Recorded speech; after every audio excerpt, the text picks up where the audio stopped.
Have you ever had that moment when someone thinks they've won, but you're holding all the cards? When I heard my husband Ryan call me worthless at his family's dinner, I didn't cry or fight back. I simply smiled, walked out, and drove away. In the Aston Martin Vantage he'd been dreaming about for years. The look on his face in my rearview mirror told me everything. He finally realized what he'd lost. But let me start from the beginning. Before we jump in, tell us where you're tuning in from, and if this story touches you, make sure you're subscribed, because tomorrow I've saved something extra special for you. I never thought I'd be the kind of woman who would walk away from her marriage with a smile. I always believed in working things out, in compromise, in building something together. That's what marriage is supposed to be, right? But sometimes, life has a way of showing you exactly who people are, and more importantly, who you are. My name is Jessica Mitchell, though everyone calls me Jess. I grew up in a modest neighborhood in Seattle, raised by parents who taught me the value of hard work and self-reliance. My father worked in construction, my mother was a nurse, and they scraped together enough to put me through college, the first in my family to get a degree. I started in tech sales right out of college, not glamorous work, but I had a knack for understanding what people needed before they knew they needed it. That skill helped me climb from entry-level sales to strategic accounts, where I began noticing patterns in the industry that others missed. By 27, I had turned my modest savings into smart investments in promising startups. By 30, I had enough success to become an angel investor. That's how I met Ryan. He was pitching his app at an investment meetup. Confident, charming, ambitious, he had the room captivated, including me. We married after 18 months of dating. The wedding was lavish. His mother, Patricia's doing. She made it clear from the start that her son was marrying down, but she was determined to elevate the occasion. I didn't fight her on it. I was in love, and I thought that was all that mattered. What I didn't understand then was that to the Mitchells, appearances were everything. Ryan came from wealth, from privilege, from generations of good breeding, as Patricia would often say. They lived in Bellevue, in a sprawling house with a view of Lake Washington. Their annual Christmas cards always featured perfectly coordinated outfits and professional photography. Ryan's father, Walter, was a retired executive who spent his days golfing. His sister, Vanessa, had married a surgeon and never worked a day in her life. His brother, Kevin, and wife, Allison, were the quieter ones, always orbiting around Patricia's son. In the beginning, Ryan seemed different from them. He laughed about his family's obsession with status. He said he admired my work ethic, my independence. He told me I was a breath of fresh air.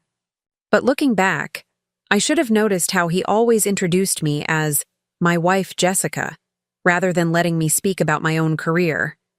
How he'd subtly correct my table manners at family gatherings. How he'd frame my insights as his own when we were with his friends. The Mitchells had a tradition. An annual dinner where family achievements were celebrated and shortcomings were critiqued under the guise of helpful feedback. It was essentially a performance review for family members, with Patricia as the unyielding CEO. I'd survived 3 of these dinners before, keeping my head down, smiling through Patricia's backhanded compliments about how refreshingly unpretentious I was. This year's dinner was at Kiyomi, an exclusive Japanese fusion restaurant downtown. Ryan had been on edge for weeks. His app wasn't performing as well as projected, and he'd been passed over for a promotion he'd told everyone was a sure thing. I tried to be supportive, but he grew increasingly distant, spending late nights at the office, coming home smelling of whiskey and expensive perfume that wasn't mine. I knew about the affair. I'm not stupid. But I was trying to figure out my next move carefully. That night at Kiyomi would end up making the decision for me. I arrived at the restaurant separately from Ryan. He'd claimed a last-minute meeting, but I suspected he was meeting her before joining his family. The maitre d' greeted me with a puzzled look when I gave the name Mitchell.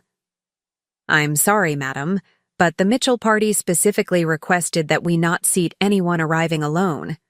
You're welcome to wait at the bar until the rest of your party arrives. I frowned, confused. But my husband and his family should already be here. The reservation was for 7 o'clock.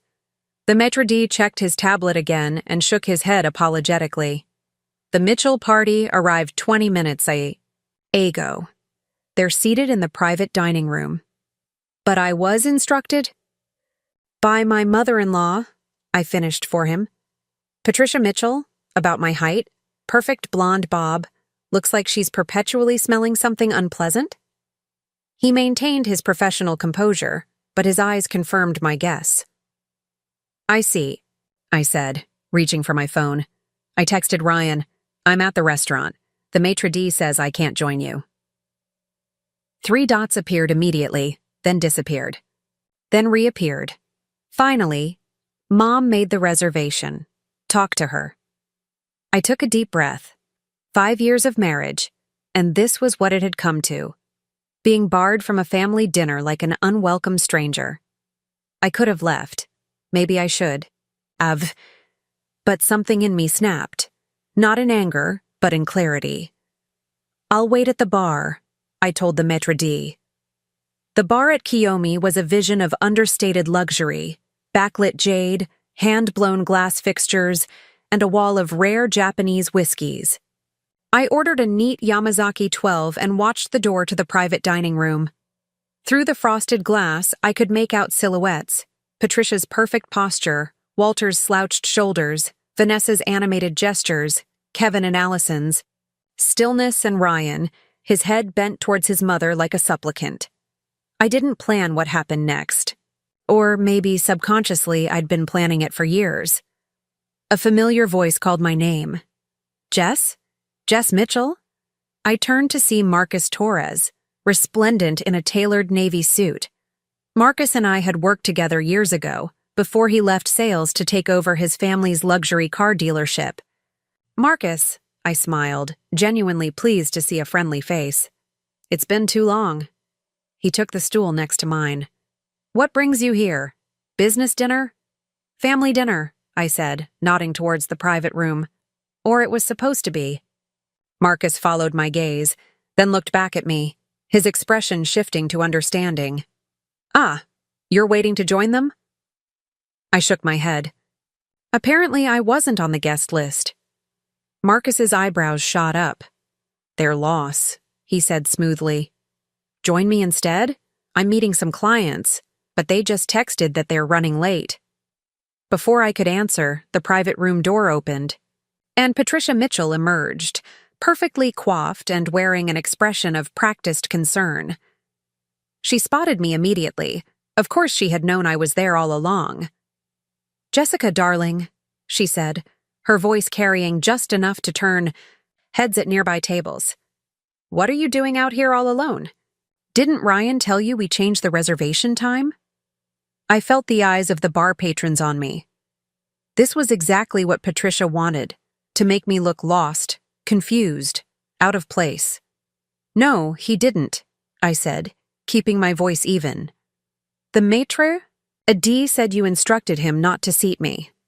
Patricia's smile didn't falter, but her eyes hardened. A misunderstanding, I'm sure. Though really, Jessica, we did tell you this was a formal dinner. That outfit is rather casual, isn't it? I glanced down at my black silk jumpsuit and heels, perfectly appropriate for any upscale restaurant in Seattle. Patricia knew it, too. This wasn't about my clothes. This was about putting me in my place. Before I could respond, Marcus stood and extended his hand to Patricia. Mrs. Mitchell? Marcus Torres, owner of Torres Luxury Automobiles. I'm a colleague of Jessica's, from her early career days. Patricia's eyes widened slightly as she took in Marcus's bespoke suit, designer watch, and confident demeanor. This wasn't part of her script. Oh, how lovely to meet you, she said, instantly shifting into her society persona. Any friend of Jessica's is welcome to join us, of course. Marcus smiled. Actually, I was just saying to Jess that she should join me and my clients. We have some business to discuss. Patricia's expression flickered between confusion and annoyance. Business? Jessica doesn't. Jessica is one of our most successful angel investors, Marcus cut in smoothly. Her portfolio performance is legendary in certain circles. I watched as Patricia struggled to process this information. In 5 years of knowing me, she had never once asked about my career beyond vague references to your little job. Ryan had certainly never enlightened her. Well, she finally managed. Family comes first, I always say. Jessica, Ryan is expecting you. She turned to Marcus. Perhaps another time, Mr. Torres. Marcus looked at me, waiting for my decision. And in that moment, I realized I had one. I had a choice. I always had. Actually, Patricia, I said standing, I think I'll take Marcus up on his offer. Please give Ryan my regrets. Patricia's smile froze. Don't be ridiculous. This is our annual family dinner. Everyone is waiting. I wasn't on the guest list, remember? I said quietly. Give Vanessa my seat. She's been eyeing that promotion to favorite daughter-in-law for years. Patricia's mask slipped, just for a second, revealing the coldness beneath. Preparing and narrating this story took us a lot of time, so if you are enjoying it, subscribe to our channel. It means a lot to us. Now back to the story. If you leave now, Jessica, Ryan will be very disappointed. I'm sure he'll survive, I said. He's had plenty of practice disappointing me. I turned to Marcus. Shall we? As we walked away, I felt Patricia's stare boring into my back. I'd never defied her so openly before. But more importantly, I'd never stood up for myself. Marcus and I settled at a table on the other side of the restaurant, where he immediately confessed there were no clients joining us. I could see what was happening, he said. That woman was trying to humiliate you in public. I smiled ruefully. That's Patricia. She's been doing it for years, just usually with more subtlety. And your husband allows this? Marcus asked, his disgust evident. I considered the question. Ryan. He's complicated.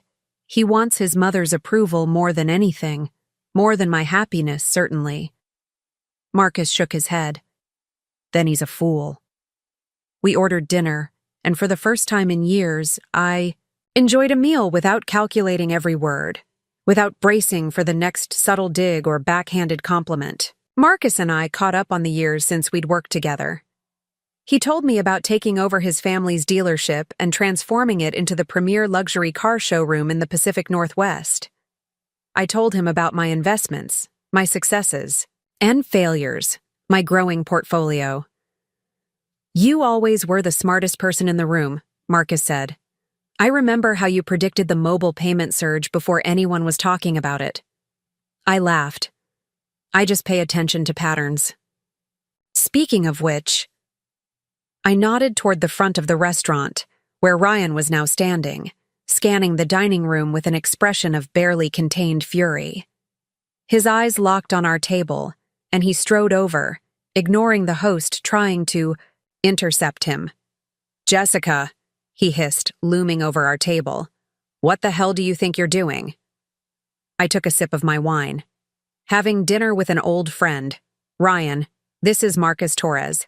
Marcus, my husband, Ryan Mitchell. Ryan barely glanced at Marcus.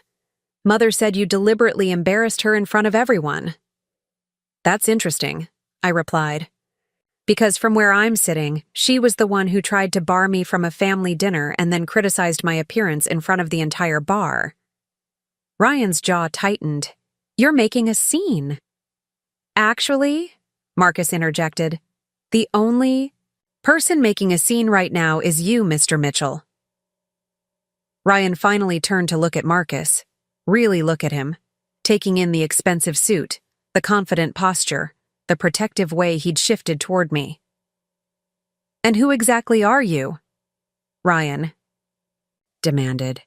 An old colleague, Marcus replied calmly, and the owner of Torres Luxury Automobiles.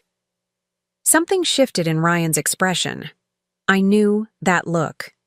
It was the same calculation he made whenever he met someone who might be useful to him. His anger didn't disappear, but it was suddenly masked behind the smooth, charming facade he wore for networking events. "Torres, I've been meaning to stop by your showroom. I hear you're the only dealer in Seattle with the new Aston Martin Vantage on the floor." And there it was, Ryan's dream car. He'd been talking about the Vantage for years, hanging photos of it in his office, even setting it as his phone background. It represented everything he aspired to: success, exclusivity, arrival. He'd been almost ready to buy one for as long as I'd known him, always just one bonus or promotion away. Marcus nodded. "We have two, actually. One is already sold, but the other, a special edition, just arrived yesterday." Ryan couldn't hide his interest. "Special edition?" "One of 12 worldwide," Marcus confirmed. "British racing green, tan leather interior, custom wheels." I could practically see Ryan salivating. His dream car, in his favorite color combination. Rare enough to make his colleagues envious. The perfect status symbol. "Maybe I'll come by tomorrow," Ryan said, his voice casual, though I knew he was anything but. Then, as if remembering why he'd come over, he turned back to me. "Jessica, Mother expects you to join us for dessert at least." It wasn't an apology. It wasn't even a request. It was an order, delivered with the absolute certainty that I would obey. "I've made other plans," I said quietly. Ryan stared at me, disbelief giving way to anger. "Other plans? This is our family dinner." "A family dinner I wasn't invited to," I reminded him. "Don't be so sensitive," he snapped. "Mother gets caught up in details sometimes. It wasn't personal." But it was personal. It had always been personal. Every slight, every exclusion, every time Ryan had stood by while his mother chipped away at my dignity. It was all intensely personal. "Ryan," I said, my voice steady, "go back to your family. I'm going to finish my dinner with Marcus, and then I'm going home." Ryan leaned in, lowering his voice to a harsh whisper. "If you don't come with me right now, we're going to have a serious problem, Jessica." I met his gaze. "I think we already do." For a moment, I thought he might make an even bigger scene. Instead, he straightened, adjusting his tie. "We'll discuss this at home," he said, his tone making it clear what kind of discussion it would be. The same one we'd had countless times, where he explained why his mother's behavior was reasonable and my feelings were not. I smiled thinly. "I look forward to it." After Ryan stalked back to the private room, Marcus let out a low whistle. That was intense. "That was Tuesday," I replied, surprising myself with a laugh. We finished our meal, deliberately avoiding further discussion of Ryan or the Mitchells. As Marcus walked me to my car, he handed me his business card. "If you ever want to see that Aston Martin Vantage," he said, "come by the showroom. No strings attached." I tucked the card into my purse. I might just do that. I drove home, slowly, my mind racing faster than my car ever could. By the time I pulled into our Madison Park driveway, I had made my decision. Our house was dark. Ryan was still at dinner, probably sitting through Patricia's annual assessment of everyone's failures and achievements. I wondered what she'd say about me this year. Actually, I didn't wonder at all. I knew. Inside, I went, straight to my home office and powered up my laptop. I checked my investment accounts first, all in my name, all performing well. Then I opened the safe behind the abstract painting Ryan hated and removed the files I kept there. Copies of our prenuptial agreement, insisted upon by Patricia, property deeds, investment records, and most importantly, documentation of the loans I'd made to Ryan over the years. Loans that had funded his app development, loans that had covered the down payment on our house when his savings fell short, loans that had financed the lifestyle that impressed his friends and family, loans that he had never repaid, despite his promises. I spread the documents across my desk and began making notes. By the time headlights swept across the driveway 3 hours later, I had a clear accounting of exactly what Ryan owed me, financially and otherwise. The front door slammed, and heavy footsteps crossed the foyer. I didn't look up when Ryan appeared in my office doorway. "You humiliated me tonight," he said without preamble. I continued reviewing my notes. "That's interesting, because I was thinking the same thing about you. My mother went to a lot of trouble to arrange that dinner. And to ensure I wasn't part of it," I added. Ryan sighed, running a hand through his hair, a gesture I once found endearing. "You're overreacting. Mother made a mistake with the reservation, that's all. A mistake she's been making for 5 years in different ways? That's quite a coincidence." He stepped into the office, his patience visibly thinning. "What are you doing? It's after midnight." I finally looked up at him. "I'm calculating what you owe me." He frowned. "What?" I gestured to the papers spread across my desk. "The startup capital for your app, $150,000. The down payment on this house, $200,000. The temporary covering of our expenses when you were between jobs, $85,000, plus interest, of course." Ryan's face flushed. "Those weren't loans. That was you contributing to our marriage, to our future." "Really?" "Because I distinctly remember you saying, and I quote, 'I'll pay you back every cent once we turn a profit.'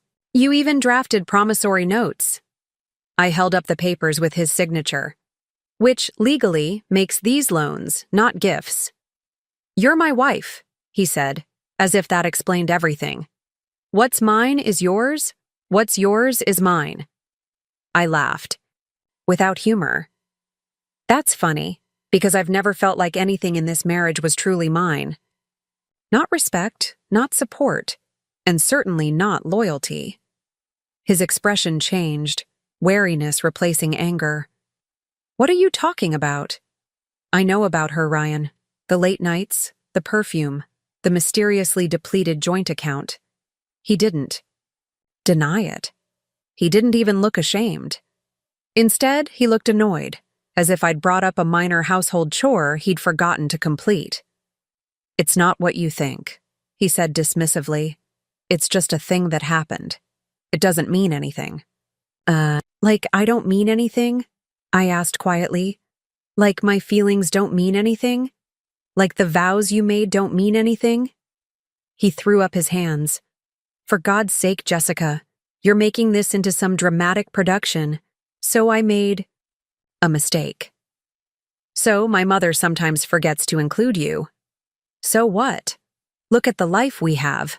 Look at everything I've given you."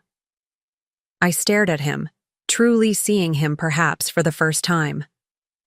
"Everything you've given me? Ryan, I built this life. I funded your business. I made the down payment on this house. I invested wisely while you blew money on impressing people who don't care about you. You haven't given me anything except disrespect and lies." His face contorted with fury.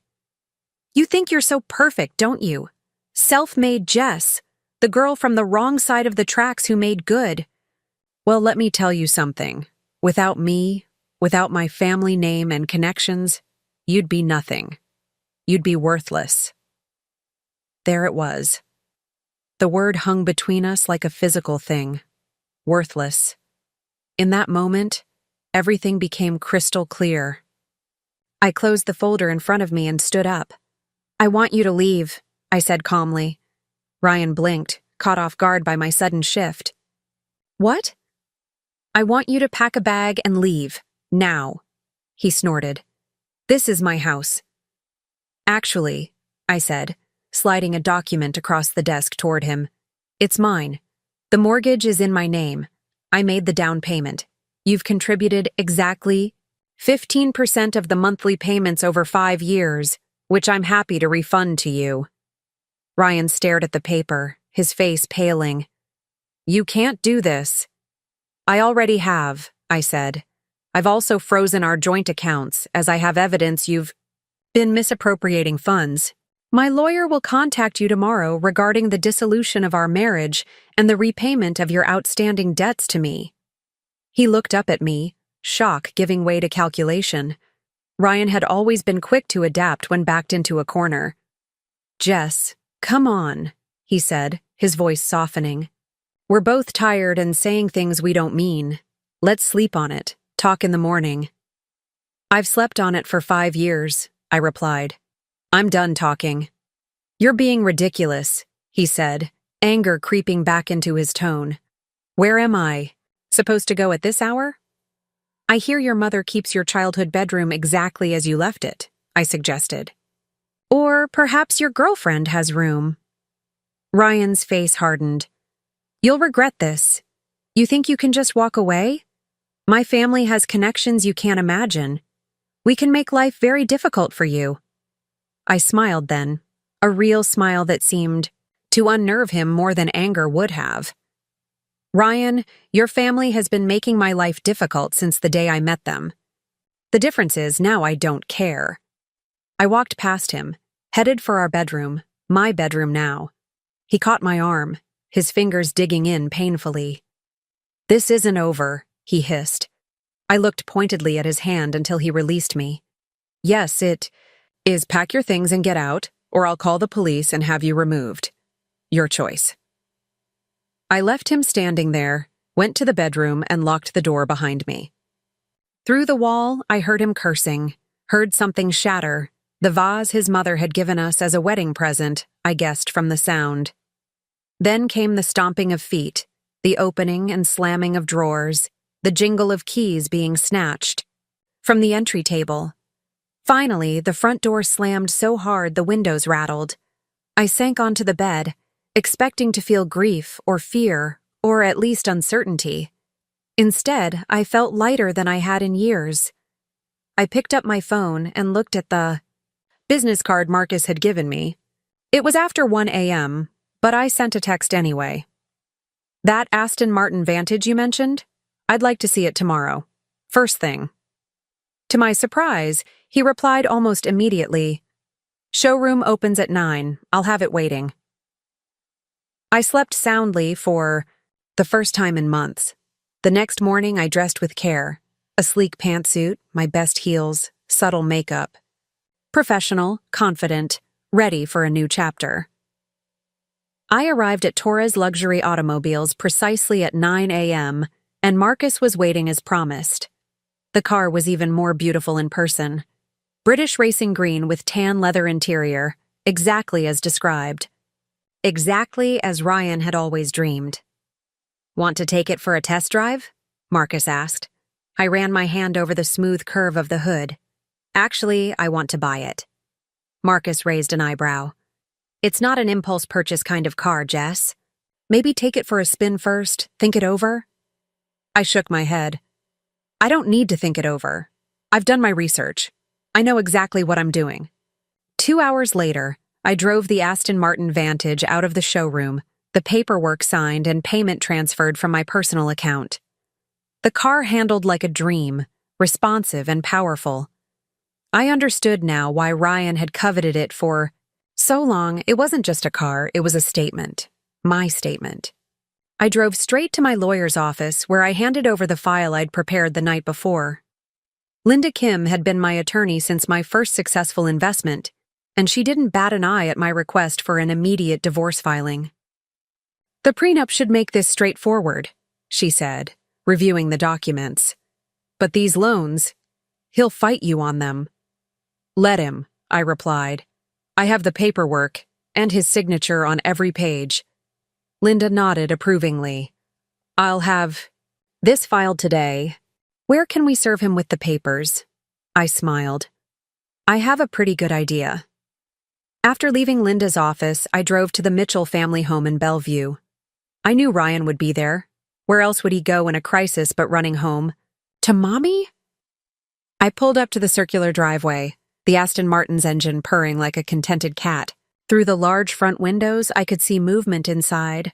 Patricia pacing in her designer loungewear, gesturing emphatically. I didn't need to go in. That wasn't why I'd come. Instead, I simply waited, engine running, until the front door opened and Ryan emerged, likely headed to drown his sorrows at his favorite bar.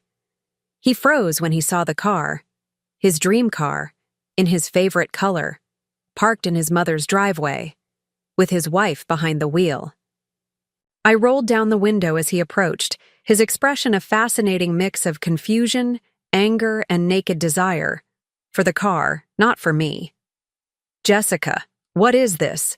he demanded, staring at the vehicle like he couldn't believe his eyes. I revved, the engine slightly, enjoying the way the sound made him flinch. "This is me buying myself a divorce present." How did you?"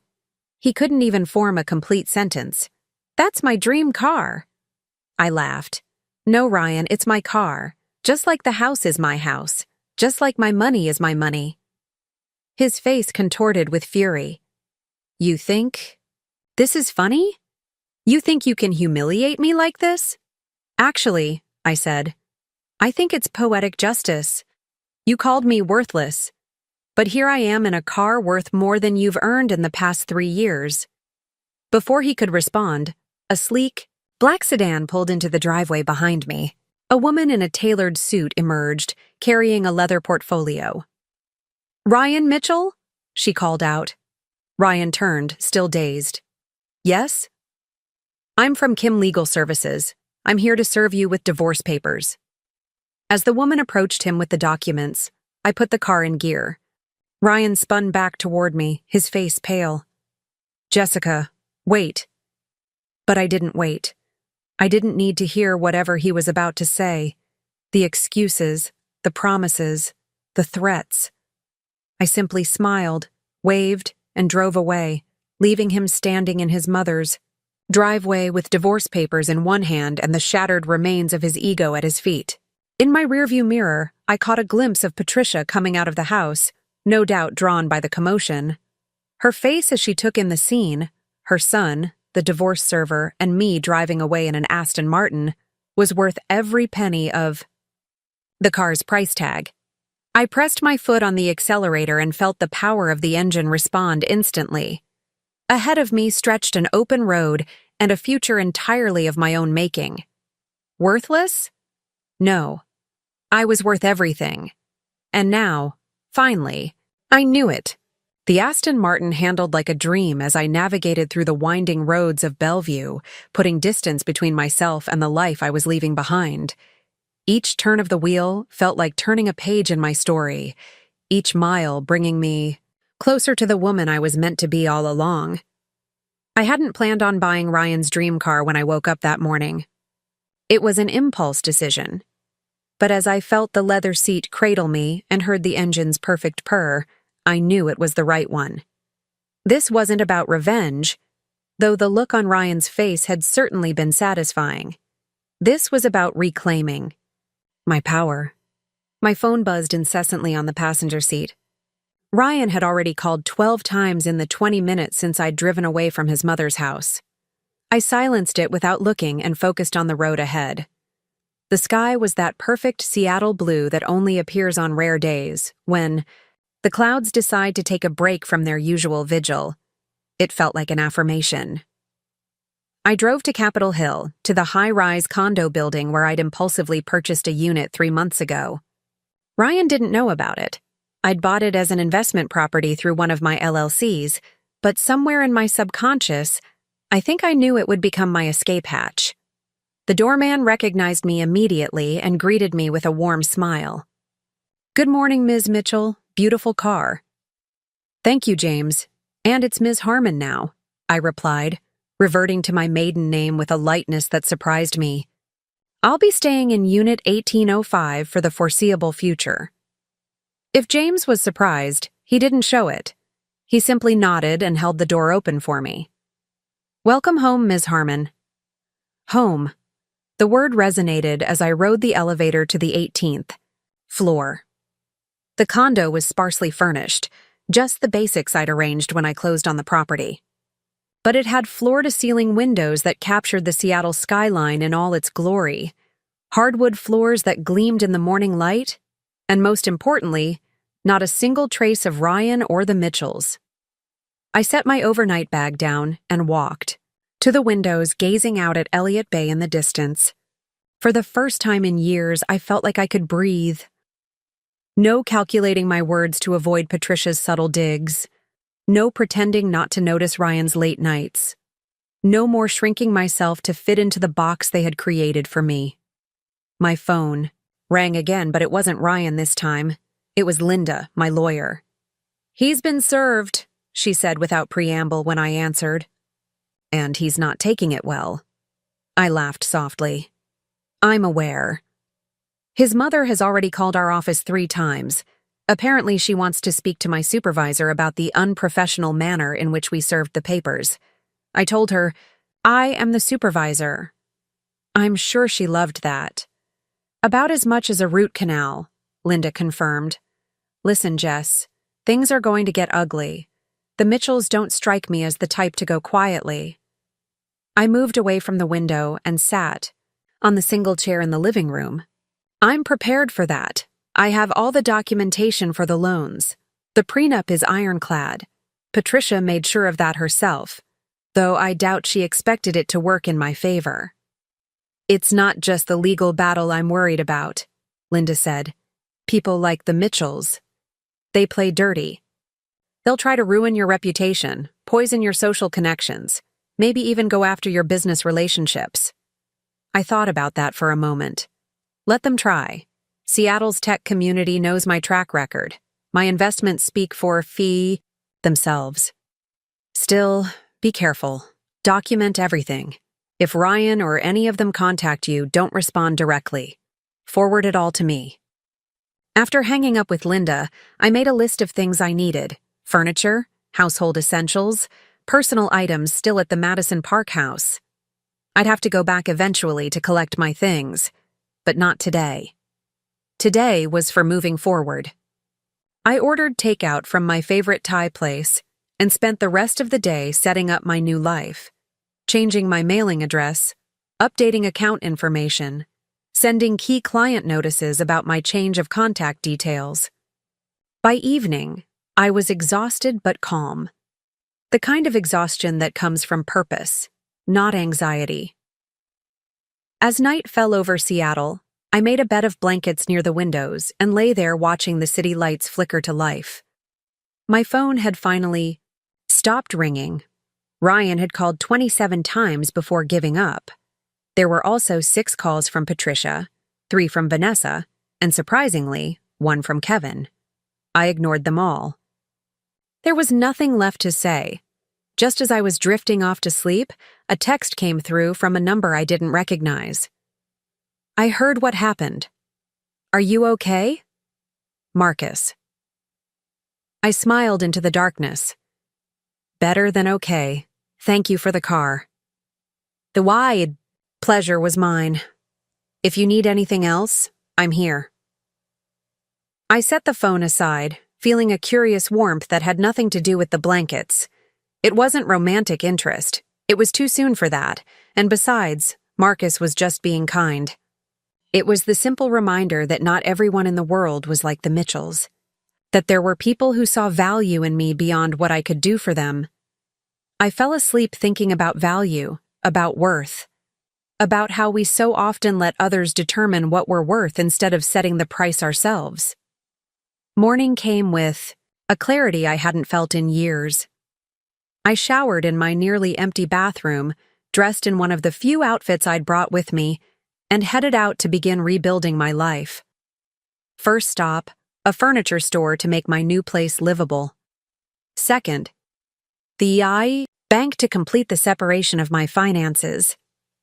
Third, a visit to my most important client, whose investment portfolio I managed.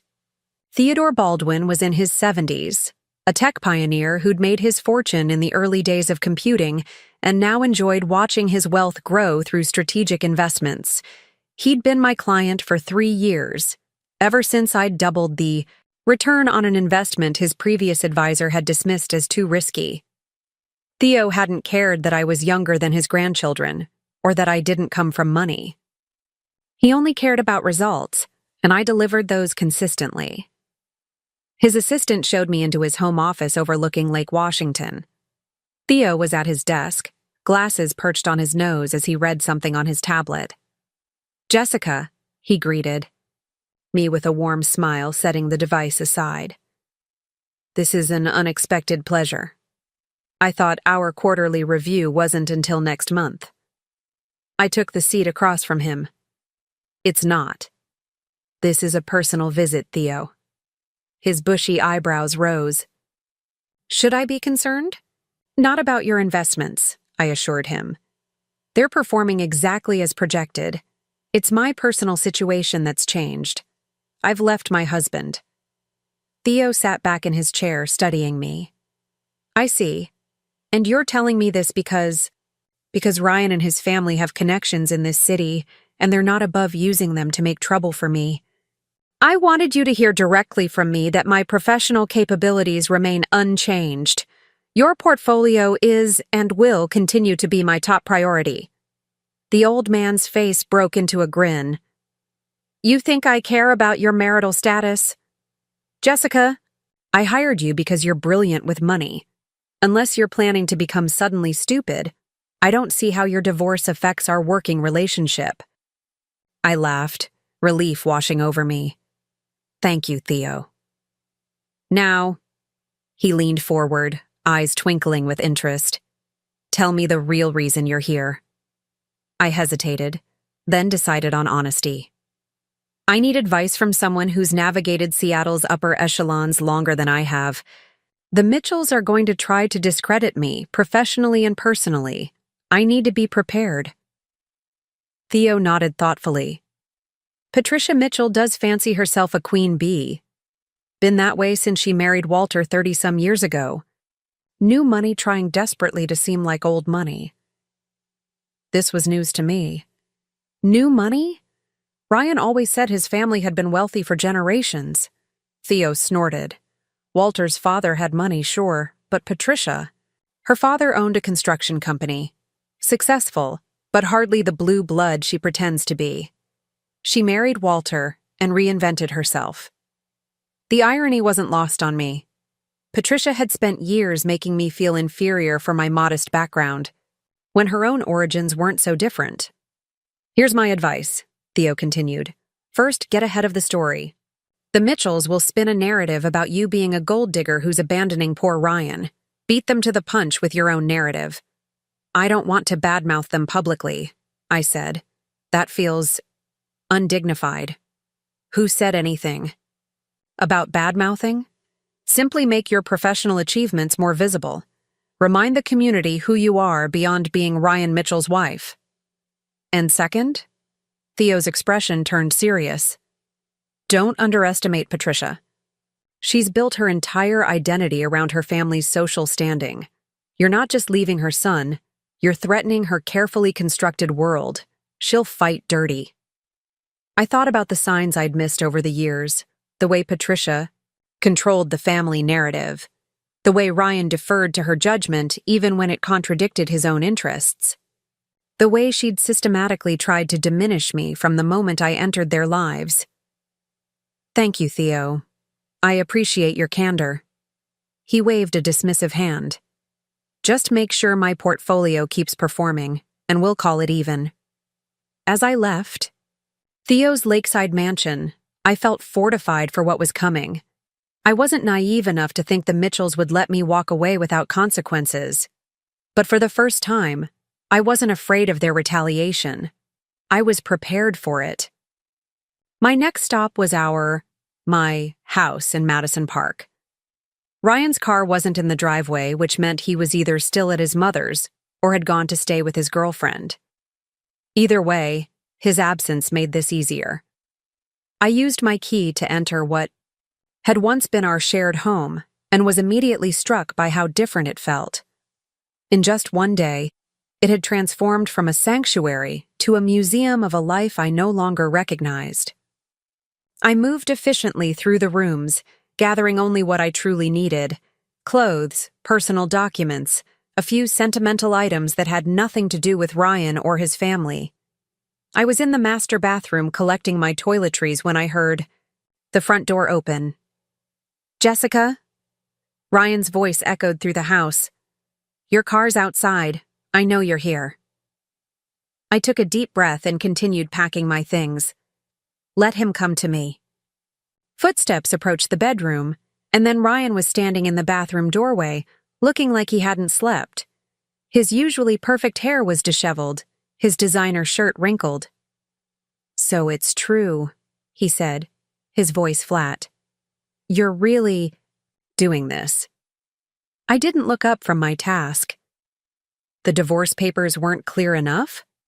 "You can't just throw away 5 years of marriage because of one fight," he insisted. Now I did look at him, incredulous. "One fight? Ryan, we've been having the same fight for 5 years. You just weren't listening." He ran a hand through his already messy hair, a gesture that once made my heart soften. Now it just seemed theatrical. "Look, I know I messed up. The thing with Amber, this isn't about Amber," I interrupted. "Though your affair certainly didn't help, this is about you allowing your mother to humiliate me, repeatedly, for years.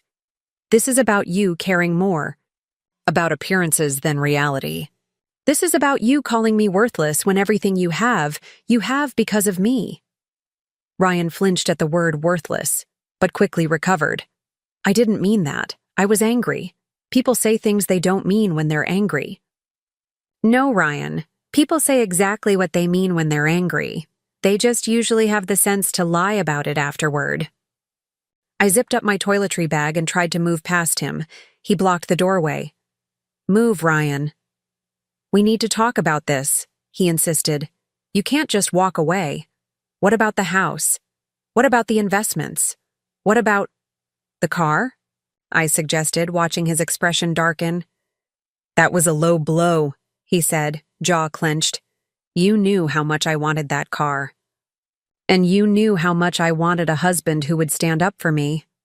I guess we're both disappointed." Something shifted in his eyes then.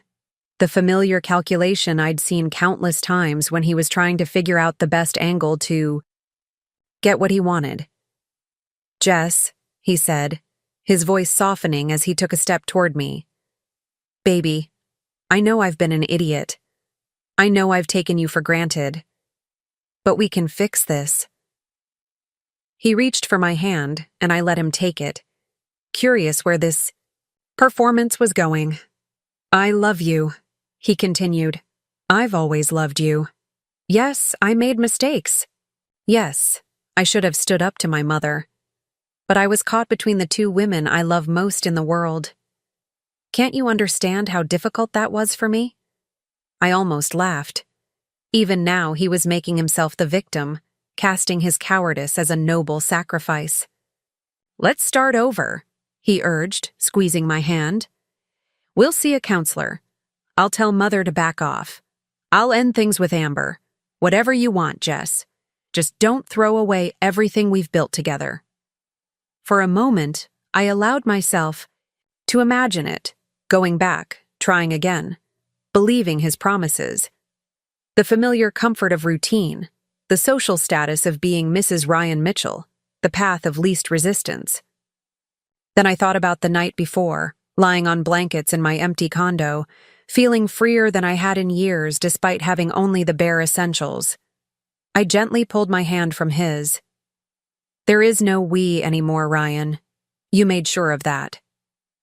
His face hardened, the loving husband act vanishing as quickly as it had appeared. "Is this about money? Because if it is, I'm sure we can come to an arrangement. The loans have terms, clearly outlined in documents you signed." I cut in. "My lawyer will be in touch about a repayment schedule." Ryan's eyes narrowed. "You know Mother will never let this stand. She knows people, Jess, important people." And there it was. The threat, barely veiled. The reminder that in their world, connections mattered more than merit. "I'm counting on it," I replied calmly. "Now please move. I have things to do today." Anger flashed across his face, but something in my expression must have warned him not to push further. He stepped aside, though I could feel his eyes burning into my back as I walked away. In the bedroom, I finished gathering my things, ignoring his hovering presence. As I was about to leave, my eye caught on something, the small jewelry box on my dresser. Inside was a pearl necklace Patricia had given me for our first Christmas as a married couple. "Your fashion sense is so basic, dear," she had said. At the time. "Pearls are classic. They might elevate your look a bit." I had thanked her, worn the necklace dutifully at family gatherings, and hated every moment of it. Now I picked up the box and held it out to Ryan. "Please return this to your mother. I won't be needing it anymore." His expression was unreadable as he took the box. "This isn't over, Jessica." I shouldered my bag and gave him a level look. "Yes, Ryan, it is." As I drove away from the Madison Park house for the last time, I felt no regret, no second guessing. Only a deep certainty that I was doing exactly what I should have done years ago. Back at my condo, I found a delivery of furniture being unloaded, the pieces I'd ordered the day before. The empty space was quickly transforming into something that felt like mine. Not ours, not a compromise, but a reflection of my tastes alone.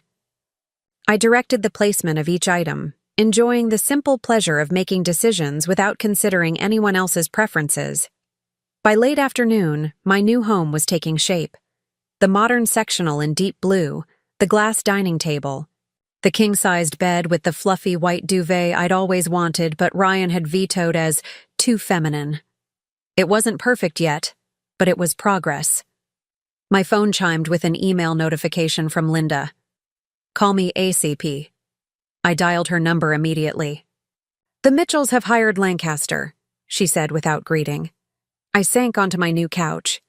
Lancaster and Associates was one of Seattle's most aggressive divorce firms, known for representing the city's elite in scorched earth proceedings that left the less moneyed spouse with nothing. "I thought they might," I replied, keeping my voice steady. "But the prenup?" "They're challenging it," Linda cut in, "claiming you coerced Ryan into signing unfavorable terms by misrepresenting your financial situation." I laughed at the absurdity. "That's ridiculous. Patricia practically wrote the prenup herself. She was the one insisting on protecting the family assets from me, not the other way around." "I know, and we have documentation to prove it. But that's not all. They're also claiming you committed fraud by using Ryan's name and connections to secure investments for your personal portfolio." My amusement vanished. "That's a serious accusation." "It is, and a baseless one, I'm sure. But we need to be prepared.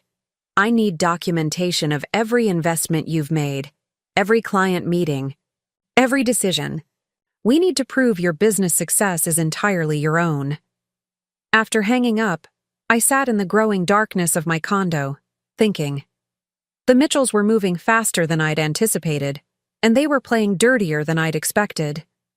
Accusations of fraud could damage my professional reputation, regardless of whether they were proven.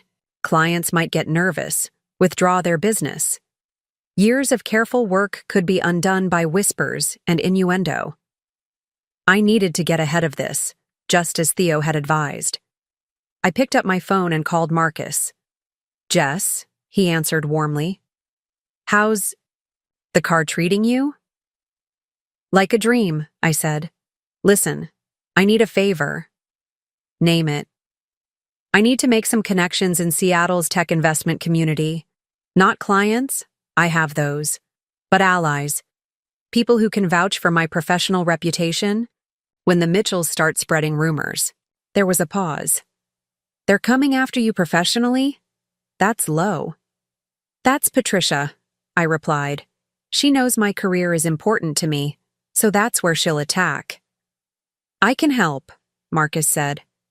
"There's a tech mixer at the Fairmont next Thursday. All the major players will be there.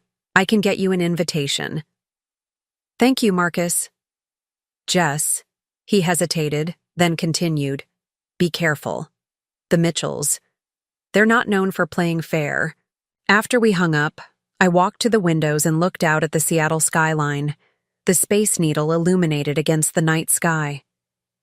I thought about Patricia, sitting in her Bellevue mansion, plotting my downfall with the same meticulous attention she gave to planning charity galas.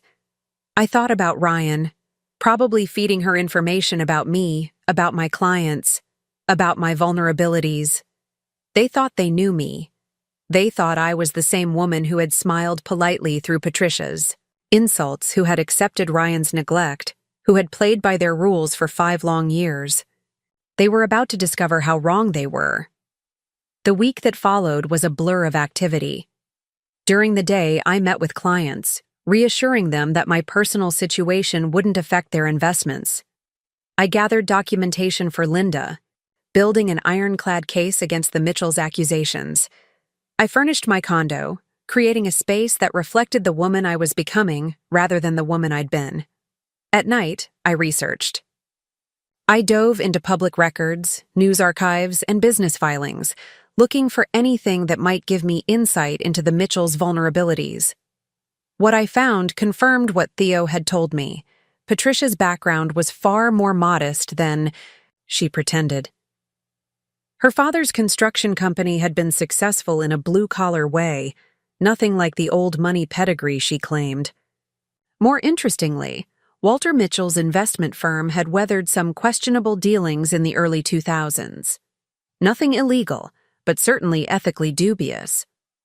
The kind of aggressive tax avoidance and corporate restructuring that might embarrass a family so concerned with appearances. I wasn't planning to use this information. Not yet, anyway. But knowledge was power, and I needed all the power I could get. Thursday evening arrived, and with it, the tech mixer at the Fairmont. I dressed with care, a sleek black dress that managed to be both professional and striking, heels that added 3 inches to my height, subtle jewelry that spoke of confidence rather than flash. The Aston Martin turned heads as I valeted it. At the hotel, exactly as I'd intended. Let them talk. Let them wonder. Marcus met me in the lobby, handsome in a charcoal suit. "You look amazing," he said, offering his arm.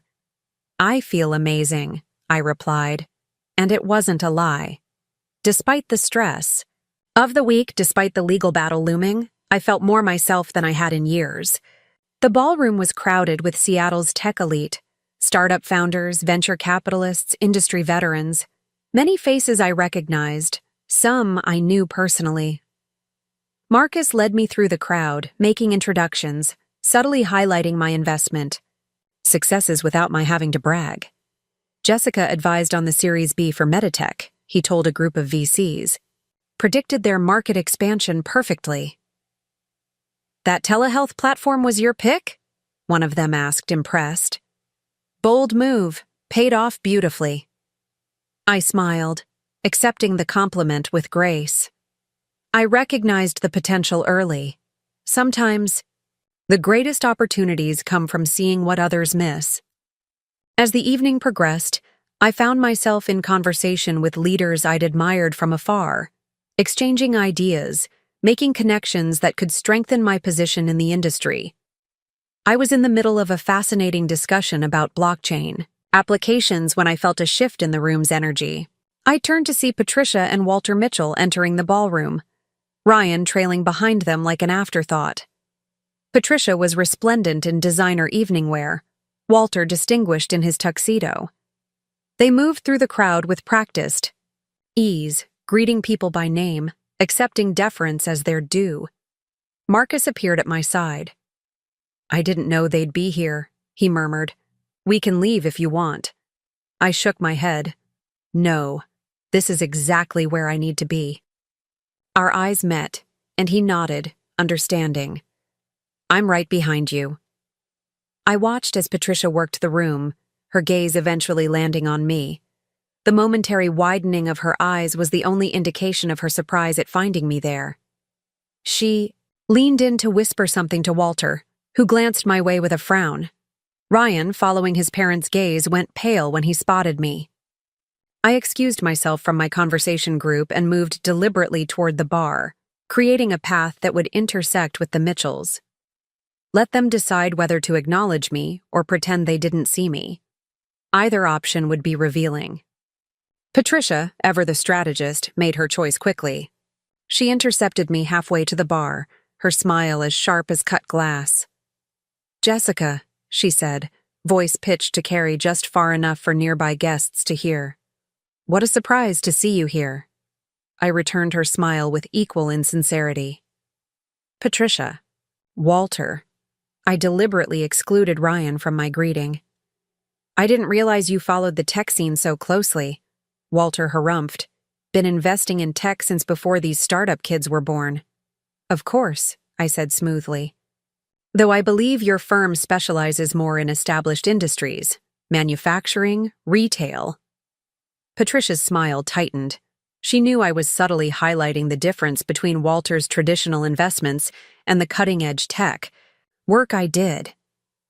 "We diversify," she said. "A concept I'm sure you're familiar with, given your varied background." The implied insult hung in the air, but I let it pass. Speaking of diversification, I was just discussing blockchain applications in healthcare with the Meditech team. Fascinating potential there.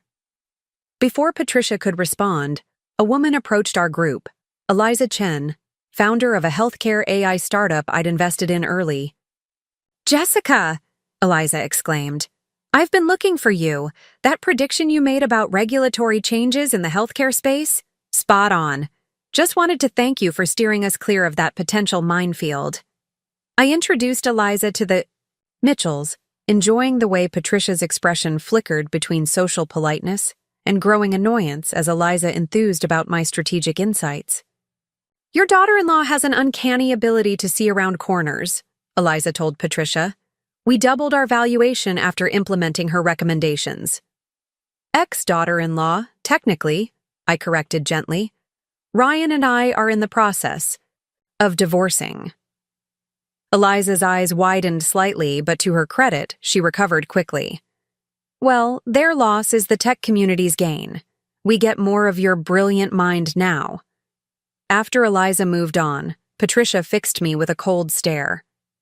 "Making quite a spectacle of yourself, aren't you? Flaunting your connections." "Not at all," I replied. "Just engaging with my professional community. Something I've been doing for years, though you may not have noticed." Ryan, who had been hovering silently at the edge of our group, finally spoke. "Jess, can we talk? Privately?" I considered him for a moment, noting the anxious glance he cast around the room. He was worried about appearances, as always. Worried what people might think if his estranged wife refused to speak with him.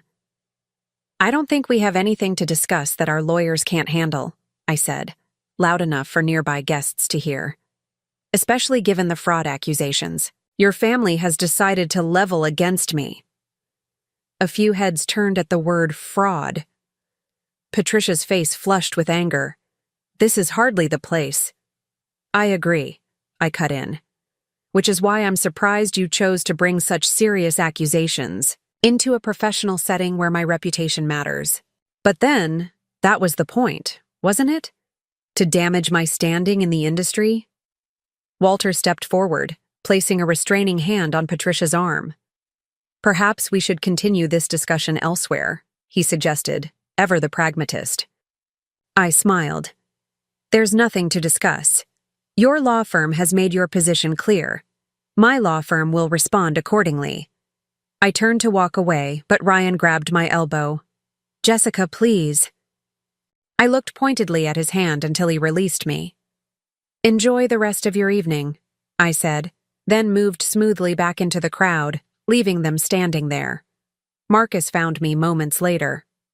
"That looked intense," he said, handing me a glass of champagne. I took a sip, letting the bubbles calm my nerves. Patricia Mitchell just discovered I'm not as isolated as she thought.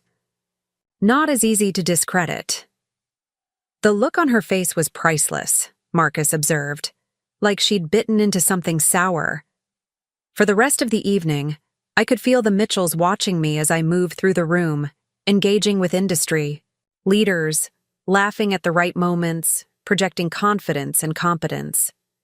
I caught Ryan staring more than once, his expression a mix of confusion and something that might have been regret. By the time I left the Fairmont, I knew two things. With certainty, Patricia's attempt to undermine me professionally had backfired spectacularly, and this was only the beginning of our battle. The morning after the tech mixer, I woke to my phone ringing persistently. Linda's name flashed on the screen. "Turn on Cairo News," she said without preamble when I answered. I grabbed the remote and switched on the TV, catching the tail end of a business segment. A polished anchor was wrapping up an interview with none other than Walter Mitchell.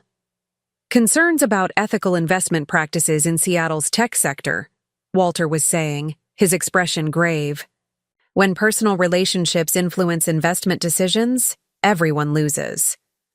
The anchor nodded sympathetically. "And these concerns stem from your experience with—" "I'd rather not name names," Walter interrupted smoothly. "This isn't about any specific individual. It's about maintaining the integrity of our business community." But the damage was done. The chyron at the bottom of the screen read, "Mitchell Investments CEO warns of ethics breaches in tech sector amid family divorce. Scandal." "They're not even trying to be subtle," Linda said in my ear. I muted the TV. "No, they're not." But Walter was careful not to directly accuse me of anything. "Plausible deniability," Linda agreed. "They want to plant seeds of doubt without opening themselves to a defamation suit." I watched Walter shake hands with the anchor as the segment ended. His expression was somber, concerned, the wise elder statesman warning of dangers to the community.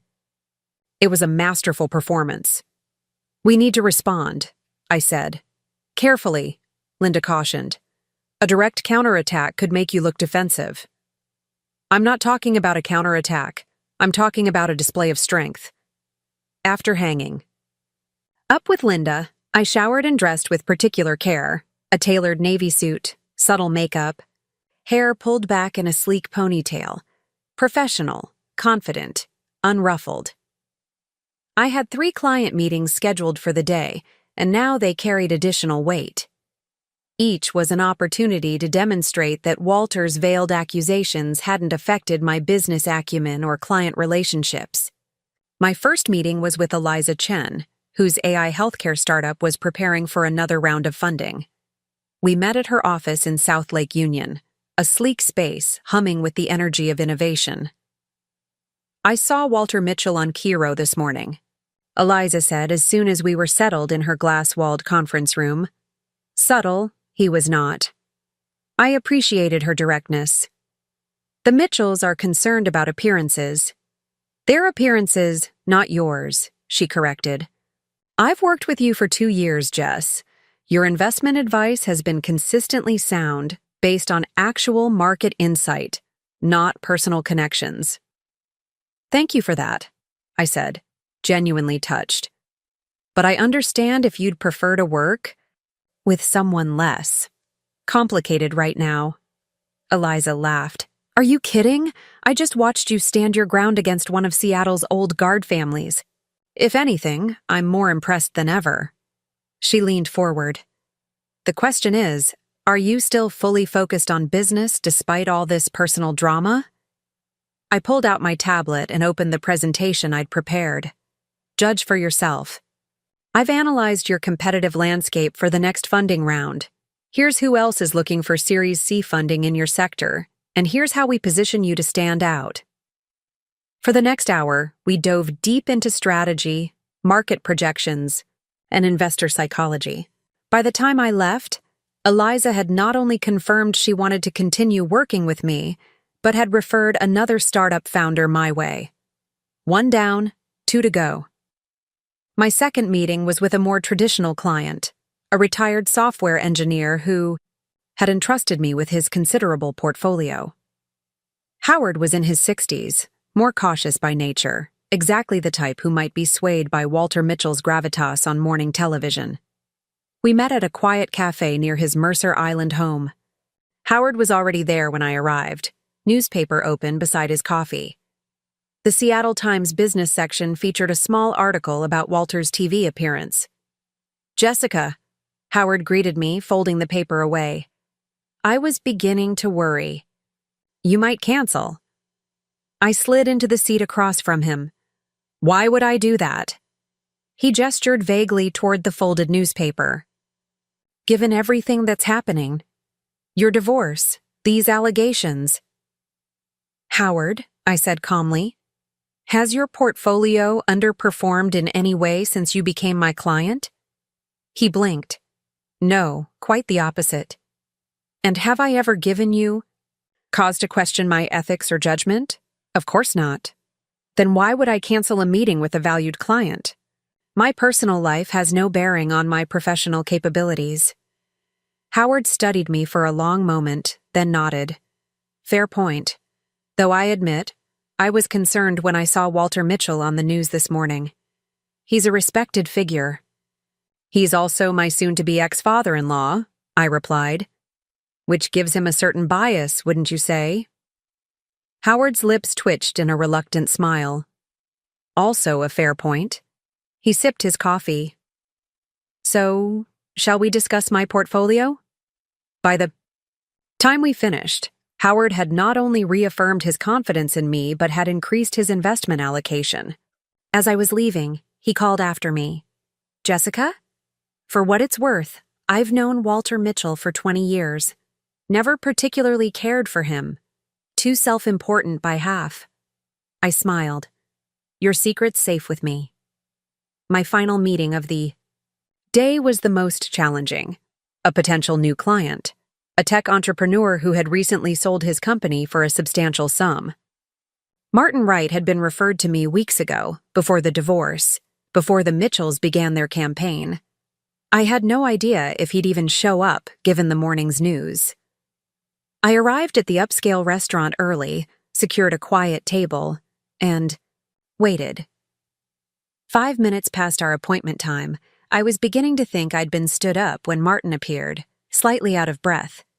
"Sorry I'm late," he said, sliding into the seat across from me. "Day from hell." "No problem," I assured him. "I appreciate you making the time." Martin ordered a scotch before turning his full attention to me. "So, full disclosure, I Googled you this morning. Found some interesting news articles." I met his gaze steadily. "About my divorce and my former father-in-law's concerns about ethics in the tech investment space. Got it in one." He studied me with open curiosity. "Most people would reschedule a new client meeting after that kind of publicity." "I'm not most people, clearly." The waiter arrived with his scotch, and Martin took an appreciative sip. "So, convince me why I should trust you with my money when the Mitchell family seems to think you're the antichrist of ethical investing." I couldn't help but laugh at his bluntness. "The Mitchells think I'm many things, but they've never questioned my financial acumen. As for why you should trust me," I pulled out a folder and slid it across the table. "These are the returns I've generated for clients with investment profiles similar to yours over the past 3 years. You'll notice they consistently outperform market averages by significant margins." Martin flipped through the documents, eyebrows rising. "Impressive, but numbers can be manipulated." "They can," I agreed, "which is why I've included contact information for those clients, with their permission. Feel free to call any of them and ask about their experience working with me." Martin closed the folder and sat back, regarding me with new interest. "You know, when my buddy recommended you, he said you were razor sharp. He wasn't exaggerating. I believe in being prepared, especially when entering potentially hostile territory." "Like meeting a new client who's just read questionable things about you in the news?" "Exactly like that." Martin grinned and raised his glass in a small salute. "Well, Ms. Harmon, I think this is the beginning of a beautiful friendship. Now, let's talk about what to do with my suddenly very large bank account." By the time I left the restaurant, the sun was setting over Elliott Bay, painting the water in shades of gold and crimson. I had successfully preserved 2 client relationships and secured a new one, all while the Mitchells' whisper campaign was at its height. It felt like a victory, small but significant. My phone buzzed with a text from Marcus. "Dinner tonight? I want to hear how your day went." I hesitated, then typed back, "Rain check? It's been a long day." His response came immediately. "Of course, just wanted to check in. Call if you need anything." I smiled at his understanding. Marcus had been a steadfast ally since that night at Kiyomi, but I needed time alone to process everything that was happening. The Aston Martin purred to life as I headed back to my condo, the familiar sense of power and control washing over me as I navigated through evening traffic. At home, I kicked off my heels and poured a glass of wine, carrying it to the windows that framed the city skyline. Seattle glittered below me, lights winking on as darkness fell. Somewhere out there, the Mitchells were plotting their next move. Somewhere, Ryan was perhaps regretting the choices that had led us here. My phone rang, interrupting my thoughts. Unknown number. "Hello? Is this Jessica Mitchell?" A woman's voice, unfamiliar. "This is Jessica Harmon," I corrected. "Who's calling?" "My name is Diane Lewis from the Seattle Business Journal. I'm working on a story about ethics in tech investment, following Walter Mitchell's statements this morning. I was hoping to get your response." The Mitchells were escalating. Moving from implied accusations to media coverage, I took a sip of wine, considering my options. "Ms. Lewis, I'd be happy to give you a statement. But first, I'd like to know more about the focus of your article." "Of course," Diane replied. "We're examining the intersection of personal relationships and professional decisions in Seattle's tech investment community." Mr. Mitchell raised some concerns about ethical boundaries being crossed. "Since you were previously married to his son and are an active tech investor, we felt your perspective would be valuable." "I see. And have you spoken directly with Walter Mitchell for this piece?" "Yes, I interviewed him this afternoon." "And did he mention me by name in that interview?" A slight pause. "Not explicitly, no. But the context was clear." "Interesting," I murmured. "Well, Ms. Lewis, here's my statement. I have built my investment career on detailed market analysis, industry expertise, and a track record of identifying promising opportunities before they become obvious to the broader market.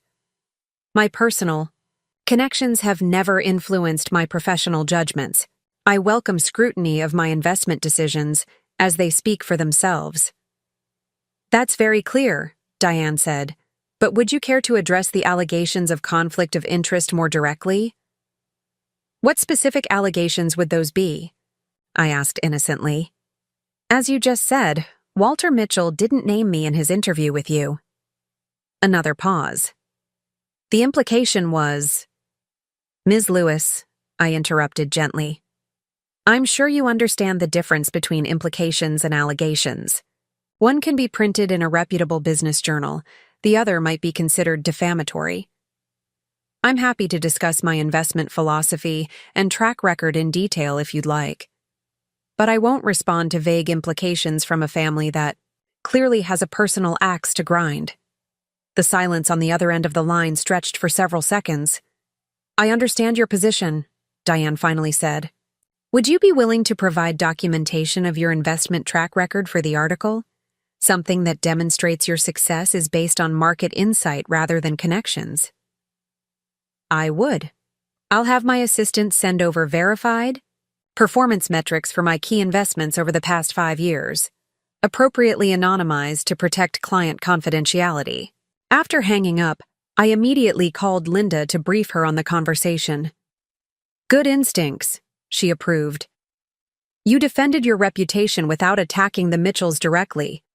The Business Journal will have to tread carefully now if they don't want to appear biased." "Do you think it will be enough?" I asked. Linda sighed. "Honestly, the Mitchells are just getting started. This media campaign is likely a smokescreen for something else." "Like what?" "If I had to guess, They're trying to damage your professional reputation while building a case against you in the divorce proceedings. The fraud allegations they've made, they're not just trying to scare your clients away, they're trying to establish a pattern they can present in court. I took a deep breath. So what's our next move? We go on offense, Linda said firmly. I've been digging into the Mitchell family finances, and there are some inconsistencies. Nothing illegal, but definitely embarrassing if it came to light. We don't have to use this information, but having it gives us leverage. After ending the call, I returned to the window thinking, the Mitchells had wealth, connections, and social standing. They were used to getting their way, to controlling the narrative. But they had miscalculated in one crucial aspect. They thought I would play by their rules. They were about to learn otherwise. The next morning, a courier delivered a thick envelope from Linda's office.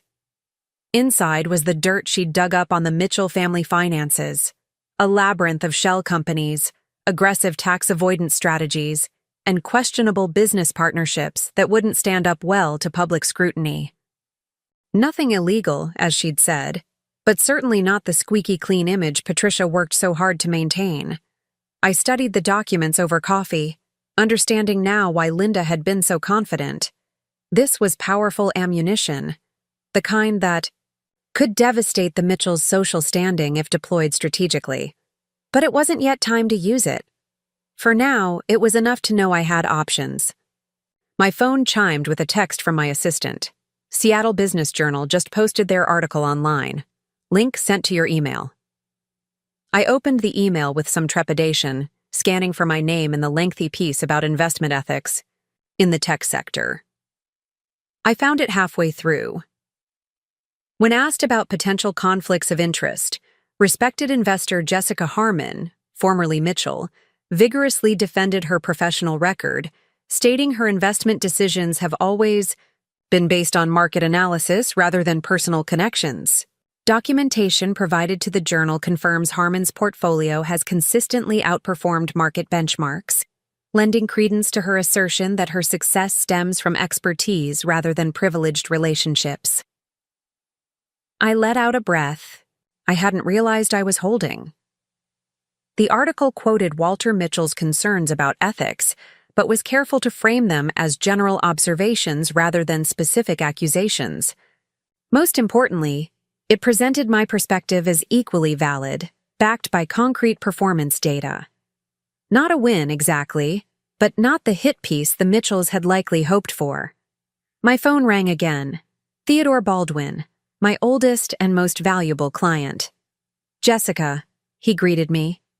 I see the Business Journal had the good sense to include your perspective in their article. You read it already? I make it a point to stay informed about my investment team, he replied, particularly when they're being targeted by jealous competitors. I smiled at his characterization. Is that how you see the Mitchells? As competitors? Walter Mitchell has been trying to get a piece of my portfolio for 15 years, Theo snorted. Always with the same pitch about tradition and stability and the wisdom of conservative investments. Meanwhile, you've doubled my returns in 3 years with smart, calculated risks. So yes, competitors, and not particularly gracious ones. I appreciate your support, Theo. It's not support, it's self-interest, he corrected, though I could hear the warmth in his voice. Now, the reason I called, I'm hosting a charity gala for the Children's Hospital next weekend. I'd like you to attend as my guest. I hesitated. That's very kind, but the Mitchells will be there, Theo continued as if I hadn't spoken. Patricia is on the hospital board. It would make a statement if you attended, head held high, mingling with the very people they're trying to turn against you. That's precisely why I'm hesitating, I admitted. I'm not sure I'm ready for another confrontation so soon. It won't be a confrontation, Theo assured me. It will be a room full of Seattle's wealthiest and most influential citizens, many of whom are wondering whether to believe Walter's insinuations. Your presence alone would undermine their whisper campaign. He had a point. Hiding away would only feed the narrative that I had something to be ashamed of.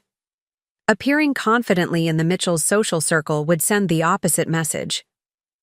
I'll be there, I decided. What's the dress code? Black tie, Theo replied, sounding pleased. And Jessica? Wear something unforgettable. The week leading up to the gala passed in a blur of meetings, legal consultations, and preparations. The Mitchells had gone eerily quiet after the business journal article, no more TV appearances, no further press statements. Linda assured me this didn't mean they had given up. They were simply regrouping, planning their next attack. I used the respite to solidify my professional relationships and strengthen my legal position. I met with each of my major clients, providing detailed investment updates and subtly reminding them of my track record. I compiled additional documentation for Linda, building our case against the fraud allegations. And in my rare free moments, I continued settling into my new life in the Capitol Hill condo, gradually making it feel like home. The night of the gala arrived with a sense of anticipation. I had taken Theo's advice to heart, selecting a gown that would make a statement, a deep emerald silk that flowed like water, with a daring cut that was sophisticated rather than revealing. I paired it with the diamond earrings I'd bought myself. After my first major investment success, a reminder of what I had built on my own. Marcus had offered to accompany me, but I'd declined. This was a battle I needed to fight alone. The Aston Martin turned heads as I pulled up to the Four Seasons, where the gala was being held. I handed the keys to the valet and took a moment to center myself before walking into the lion's den. The ballroom was transformed into an elegant wonderland, with crystal chandeliers casting a warm glow over the wealth and power of Seattle's elite. A string quartet played softly in one corner, while uniformed staff circulated with champagne and hors d'oeuvres. I spotted Theo immediately, holding court near the bar, and made my way toward him. Jessica, he greeted me with genuine warmth. You look magnificent. Thank you for inviting me, I replied, accepting the glass of champagne he offered. It's quite the gathering. Indeed. Half the room is talking about the hospital's new pediatric wing, and the other half is talking, about you. I raised an eyebrow. Should I be flattered or concerned? Flattered, definitely. You're the most interesting thing to happen to this stuffy crowd in years. He gestured subtly toward a cluster of people across the room. The Mitchells arrived, about 20 minutes ago. Patricia nearly swallowed her tongue when she saw your name on the guest list. I followed his gaze to where Patricia stood, resplendent in a designer gown that probably cost more than a year's rent. Walter at her side. Ryan hovering nearby with a young woman I assumed was Amber, the girlfriend he'd been seeing behind my back. They were engaged in conversation with the hospital's chief of surgery, though Patricia's eyes kept darting around the room, looking for me, no doubt. I should circulate, I said to Theo. Make the most of this opportunity. That's my girl. I'll be here if you need reinforcements. I moved through the crowd with deliberate confidence, stopping to chat with faces I recognized from the tech mixer, accepting introductions to people I didn't know. Each conversation was an opportunity to present myself as the successful, composed professional I was, rather than the scorned, unstable woman the Mitchells wanted to portray. I was deep in conversation with the CEO of a biotech firm when I felt it, that prickling sensation of being watched intently. I turned slightly to find Ryan staring at me from across the room, his expression unreadable. Our eyes met for a brief moment before he looked away, bending to whisper something to Amber. Excuse me, I said to the CEO. I just spotted someone I need to speak with. It was lovely meeting you. I made my way to the bar, needing a moment to collect myself. The brief eye contact with Ryan had affected me more than I wanted to admit. Not because I missed him or wanted him back, but because of the complexity of emotions it had stirred. Anger, disappointment, and beneath it all, a lingering sadness for what might have been if he had been the man I thought I married. Jessica. Harmon, a smooth voice said beside me. What an unexpected pleasure. I turned to find Walter Mitchell standing there, a tumbler of scotch in his hand, his expression carefully neutral. Walter, I acknowledged, though I'm not sure why it's unexpected. Theo Baldwin is a valued client of mine. And a man who enjoys stirring the pot, Walter replied dryly. I assume he specifically invited you knowing Patricia is on the hospital. Bored. I smiled. Theo has always appreciated a certain dramatic flair. How are you, Walter? I saw your segment on Kiro last week. Very passionate about ethics in the investment community. A flicker of something, wariness perhaps, crossed his face. Simply expressing concerns that many share. Many? Or just you and Patricia? Walter sighed, suddenly looking every one of his 60-plus years. This situation has become unnecessarily adversarial, Jessica.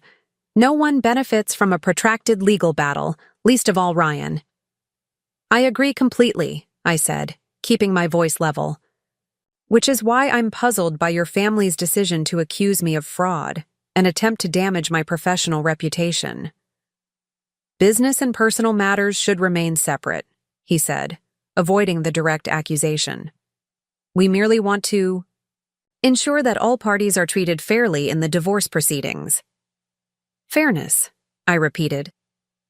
Is it fair to claim I coerced Ryan into signing a prenup that Patricia practically dictated?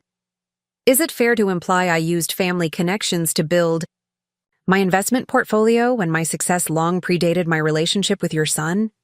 Walter took a sip of his scotch, buying time. Perspectives differ on these matters. Indeed they do.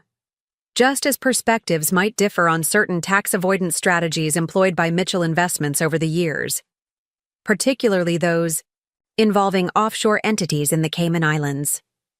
Walter's glass paused halfway to his lips. I'm not sure what you're implying. I'm not implying anything, Walter. That would be unethical. I smiled sweetly. I'm simply observing that glass houses and stones rarely mix well. Before he could respond, Patricia materialized at his side, her social smile firmly in place, though her eyes were cold as she took me in. Jessica, she said, voice dripping with false warmth, how brave of you to show your face here. Patricia, I replied calmly. I was just telling Walter how much I appreciate his concern for ethics in business. You must be very proud of his principled stand. Patricia's smile tightened almost imperceptibly. Walter has always been a man of integrity, something you might learn from. Oh, I've learned a great deal from both of you over the years, I assured her. Lessons I'll never forget. Something in my tone must have warned her, because her expression shifted from condescension to wariness. What exactly does that mean? I took a sip of my champagne. It means I've been paying attention to everything. Walter placed a restraining hand on Patricia's arm. This isn't the place for this discussion. I couldn't agree more, I said. This is a charity event for sick children. We should all focus on what matters. I raised my glass slightly. Enjoy your evening. As I turned to leave, Patricia couldn't resist one parting shot. Running away, Jessica? You always did know when you were outmatched. I paused, then turned back to face her. Actually, Patricia, I've simply learned to choose my battles wisely. And right now, my priority is building my future, not fighting over a past that wasn't what I thought it was. I walked away before she could respond, heart pounding but steps steady. Confronting the Mitchells directly had been a calculated risk, but the flash of uncertainty in Walter's eyes told me it had paid off. They now knew I was not without resources of my own, not without leverage. The rest of the evening passed in a blur of introductions and conversations. I didn't speak to Ryan, though I caught him watching me several times. Once, I saw him arguing quietly with Patricia, his gestures agitated. her expression stern. I wondered what that was about, but didn't dwell on it. The Ryan Mitchell chapter of my life was closing, one page at a time. As the gala wound down, Theo found me near the dessert table, a satisfied glint in his eye. "I saw you speaking with the elder Mitchells earlier," he said. Judging by Patricia's expression afterward, it was a productive exchange. I smiled. Let's just say I made my position clear. Good for you. And I've been singing your praises to anyone who would listen all evening, reminding people of your investment track record, your professional acumen, doing my part to counteract whatever rumors the Mitchells have been spreading. Thank you. Theo, I appreciate the support more than I can say. He waved away my gratitude. Self-interest, remember? I want to make sure my favorite investment advisor isn't distracted by frivolous attacks on her reputation. He patted my arm affectionately. Now, I believe I saw Ryan heading toward the terrace a moment ago. He looked like a man with something on his mind. I glanced toward the glass doors leading to the outdoor terrace. I have nothing to say to Ryan. Perhaps not, Theo agreed. But he might have something to say to you. Something worth hearing. I hesitated, torn between curiosity and self-preservation. What makes you think that? Theo's eyes twinkled. Call it an old man's intuition. Besides, you've faced down Patricia and Walter tonight. Ryan should be easy by comparison. Against my better judgment, I found myself moving toward the terrace. Doors. The night air was cool and crisp, a welcome respite from the warmth of the ballroom. Ryan stood alone at the railing, staring out at the Seattle skyline, a glass of something amber in his hand. Ryan, I said softly, announcing my presence. He turned, surprise flickering across his face before he schooled his expression into something more neutral. Jessica, I wasn't sure you'd speak to me tonight. I wasn't sure either, I admitted, moving to stand beside him at the railing, careful to maintain distance between us. Theo seemed to think you might have something to say. Ryan sighed, running a hand through his hair, that familiar gesture that had once made my heart flutter. Now it just reminded me of his agitation whenever he was cornered. I wanted to apologize, he said finally, for calling you worthless. It was cruel and untrue, and I've regretted it every day since. The apology was unexpected, and I took a moment to examine my feelings about it. There was a time when those words would have meant everything to me. Now they felt like too little. Too late. Thank you for saying that, I replied evenly. But it doesn't change anything. Ryan nodded, looking down at his drink. I know, I just needed you to hear it. He hesitated, then added, I saw you talking to my parents earlier. They seemed rattled afterward. I allowed myself a small smile. Let's just say I made it clear I'm not as defenseless as they might have thought. Mother wanted to leave immediately after your conversation. Dad talked her out of it, said it would create too much gossip. He glanced at me curiously. What exactly did you say to them? That's between me and your parents, I replied. But I suspect they'll be reconsidering their legal strategy. Ryan studied me for a long moment. You've changed. No, I corrected him. I've always been this person. You just never bothered to see it. He flinched slightly at that. That's not fair, Jess. I saw you. I loved you. You loved the idea of me, I said quietly. The supportive wife who funded your dreams and never challenged your family's treatment of her. The woman who made you feel good about yourself without demanding equal respect in return. Ryan opened his mouth as if to argue, then closed it again, unable to refute the truth of my words. I did love you, he said eventually. In my way. Your way wasn't enough, I replied, not unkindly. And it wasn't love, Ryan. It was convenience. We stood in silence for a moment, the weight of 5 years and countless missed opportunities hanging between us. Is she worth it? I asked finally. Amber, is she worth everything you're losing? Ryan's expression clouded. Amber and I. It's complicated. I laughed softly. It always is, isn't it? But let me guess. She's younger, she admires you unconditionally, she makes you feel important. Until the day comes when she expects more, when she starts to see the real you. Then what? He stared at me, a flicker of realization in his eyes. You really have changed. The Jessica I knew would never be this. Brutal. The Jessica you knew was trying desperately to make a marriage work with a man who couldn't even stand up to his mother for her, I said. She's gone, Ryan, and she's not coming back. I turned to leave, feeling strangely light, as if a weight had been lifted. Ryan's voice stopped me. What about the car? He asked, an edge of bitterness creeping into his tone. Was that just to hurt me? I looked back at him, remembering the expression on his face when he saw me driving away in his dream car. No, Ryan. It wasn't about hurting you. It was about reminding myself what I'm worth. With that, I walked back into the ballroom, leaving Ryan alone on the terrace with his drink and his regrets. It felt like closure, in a way our legal proceedings never could. An ending written on my terms, not his or his family's. Theo was waiting near the exit, coat already in hand. Ready to leave?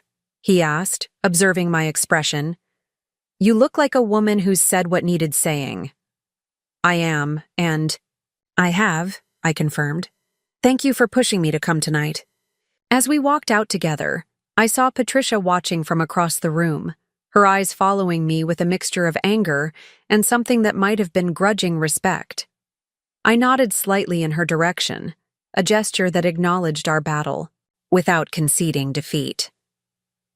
Outside, the valet brought around my Aston Martin, its sleek lines gleaming under the hotel's lights. Theo whistled appreciatively. Now that, he said, is what I call a statement piece. I smiled as I slid behind the wheel.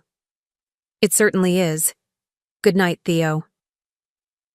As I drove away from the Four Seasons, the city lights blurring around me, I felt something I hadn't experienced in a long time: peace.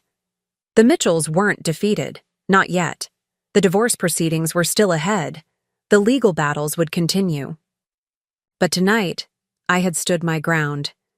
I had faced them on their own turf and walked away stronger. The road ahead was still uncertain, but for the first time, I was excited to see where it might lead. 2 days after the charity gala, Linda called, with news. The Mitchells want to meet, she said, her voice cautious but optimistic. Their lawyers reached out this morning requesting a settlement conference. I set down my coffee mug, surprised. That's unexpected. What changed? Something must have happened at that gala, Linda replied. Whatever you said to Walter Mitchell seems to have made an impression. I smiled, remembering the flash of concern in Walter's eyes when I'd mentioned the Cayman Islands. Let's just say I gave him a gentle reminder that public scrutiny cuts both ways. Well, it worked. They're suggesting next Tuesday at our offices. And Jessica? Their tone was markedly different, less combative, more conciliatory. What are they offering? They didn't specify terms yet, but the fact that they're coming to us rather than demanding we come to them speaks volumes. This is a shift in strategy. After hanging up, I moved to the floor-to-ceiling windows of my condo, gazing out at the Seattle skyline as I considered this development. The Mitchells were retreating, regrouping. That didn't mean victory, not yet, but it was a sign that my stance at the gala had altered the dynamics of our conflict. My phone chimed with a text from Marcus. Coffee today? I want to hear about the gala. I hesitated, then replied, How about lunch instead? I have news to share. His response was immediate. Name the place and time. We met at a small bistro in Capitol Hill, away from the downtown spots where we might encounter business associates or, worse, the Mitchells. Marcus was already seated when I arrived, his face lighting up when he saw me. "You look different," he said as I slid into the chair across from him. "More, I don't know, settled? Do I?" I smiled, accepting the menu the server handed. Me. "Maybe I am. The Mitchells have requested a settlement conference." Marcus's eyebrows shot up. "That's a change of tune. Last I heard, they were all but accusing you of financial crimes on local TV." Things shifted after the gala. I had some interesting conversations with Walter and Patricia, and with Ryan. "Ah," Marcus nodded knowingly. "You found leverage." I studied him over my menu. "What makes you say that?" "Because I know you, Jessica Harmon. You're not just smart, you're strategic. And the Mitchells wouldn't back down unless you gave them a compelling reason to." I laughed softly. "Your faith in me is flattering."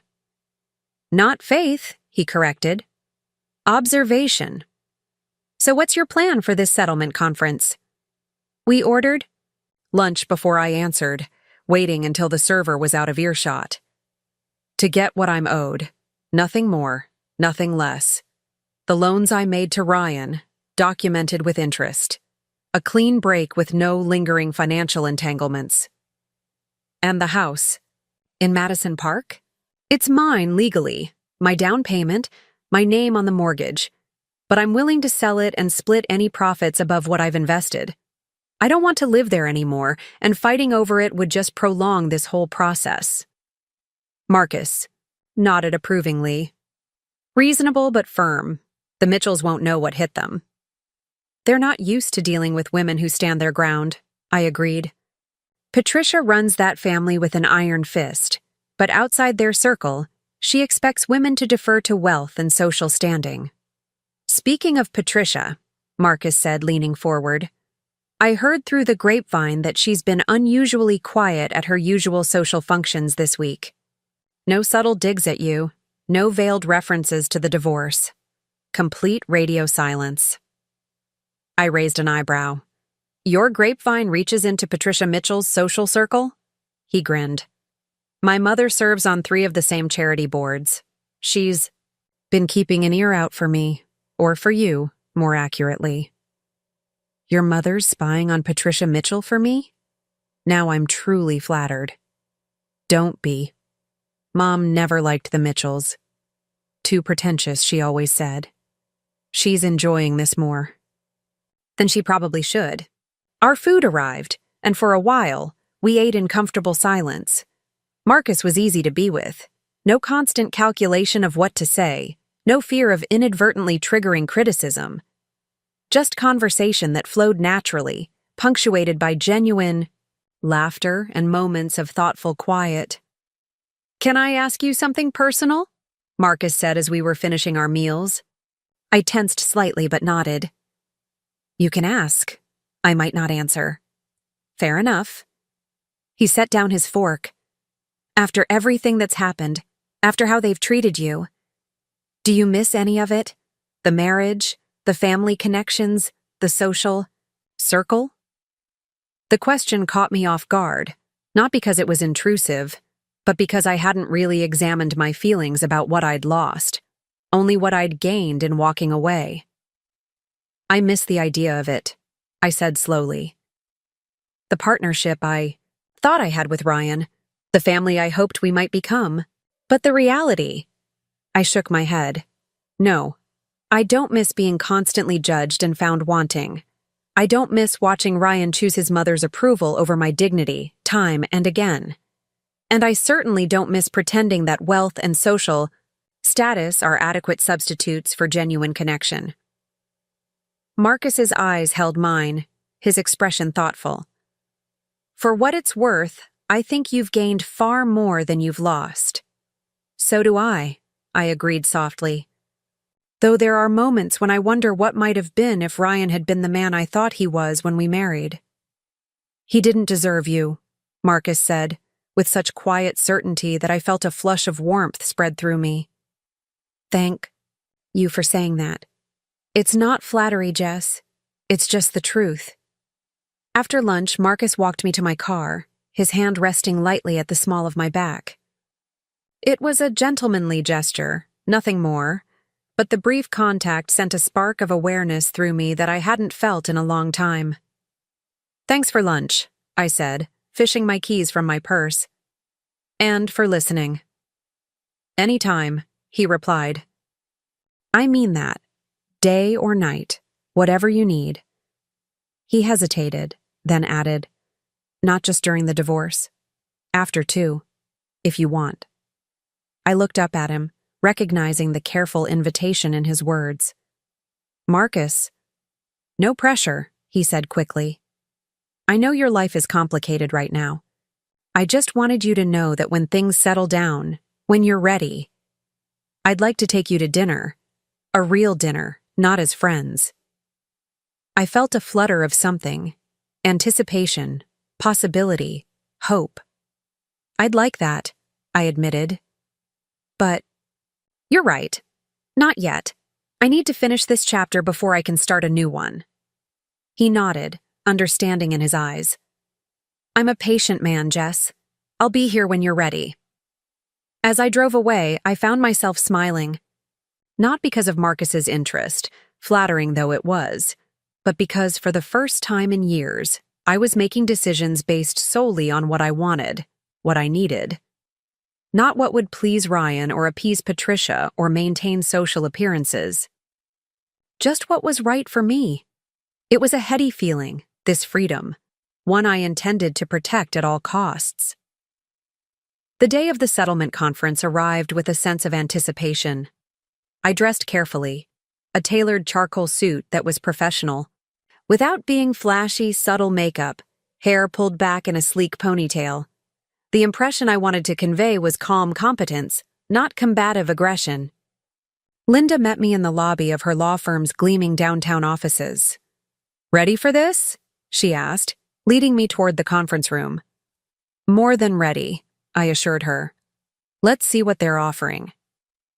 The Mitchell contingent was already seated when we entered, Walter and Ryan on one side of the long table, their attorney, James Blackwell of Lancaster and Associates, on the other. Patricia was notably absent, a fact that raised my eyebrows. She never missed an opportunity to control a situation. Good morning, Linda said briskly as we took our seats. Thank you for suggesting this meeting. I understand you have a settlement proposal to discuss?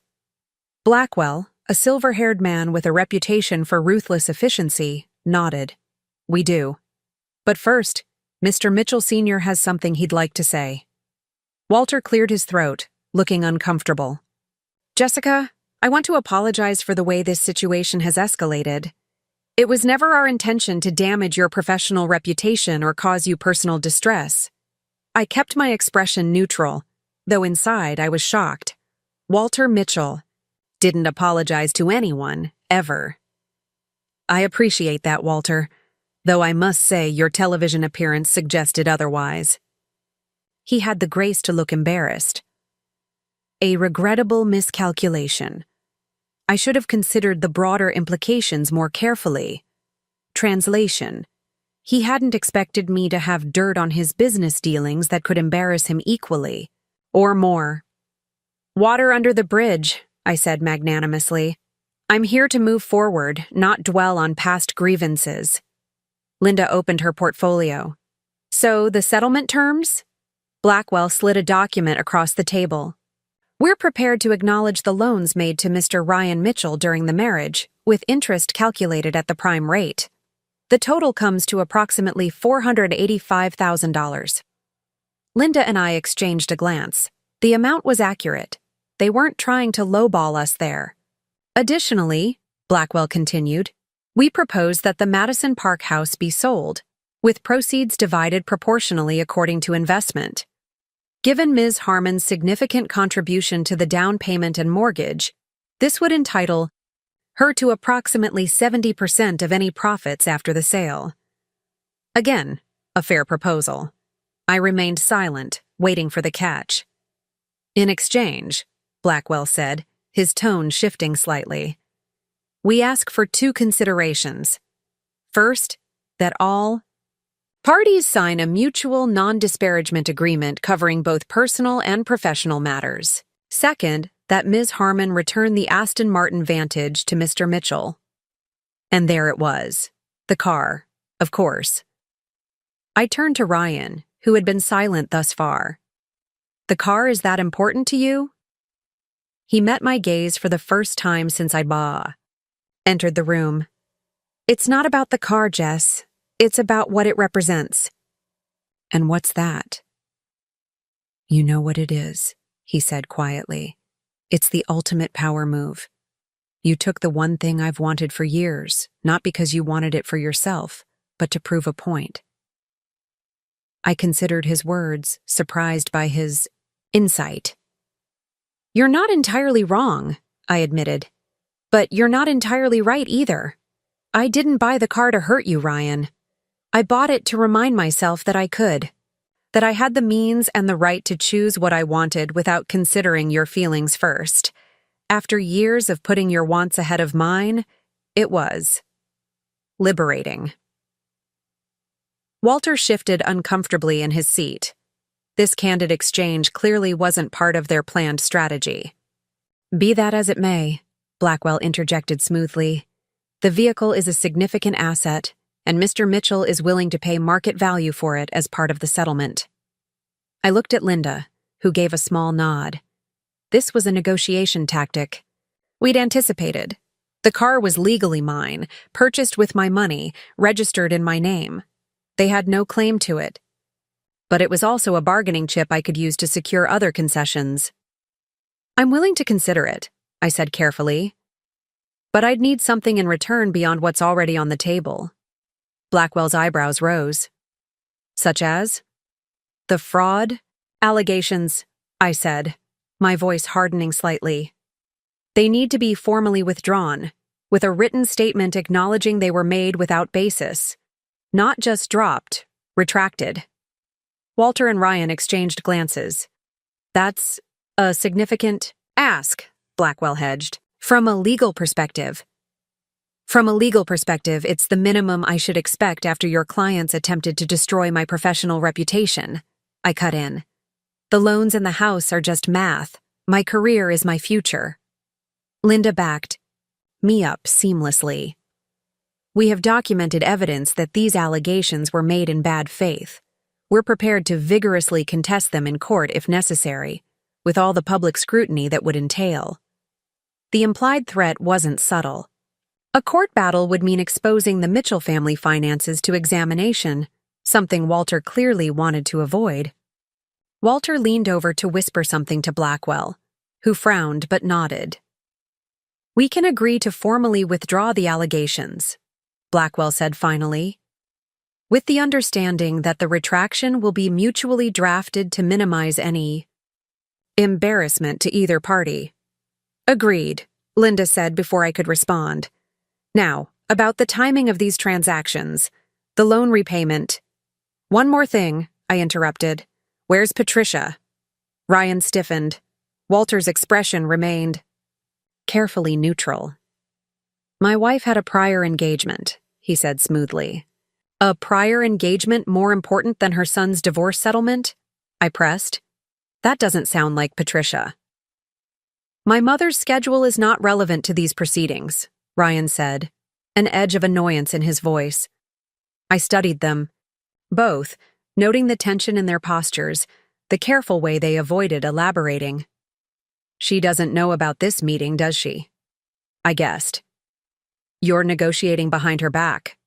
Walter's jaw tightened, confirming my suspicion. Patricia has strong feelings about this situation.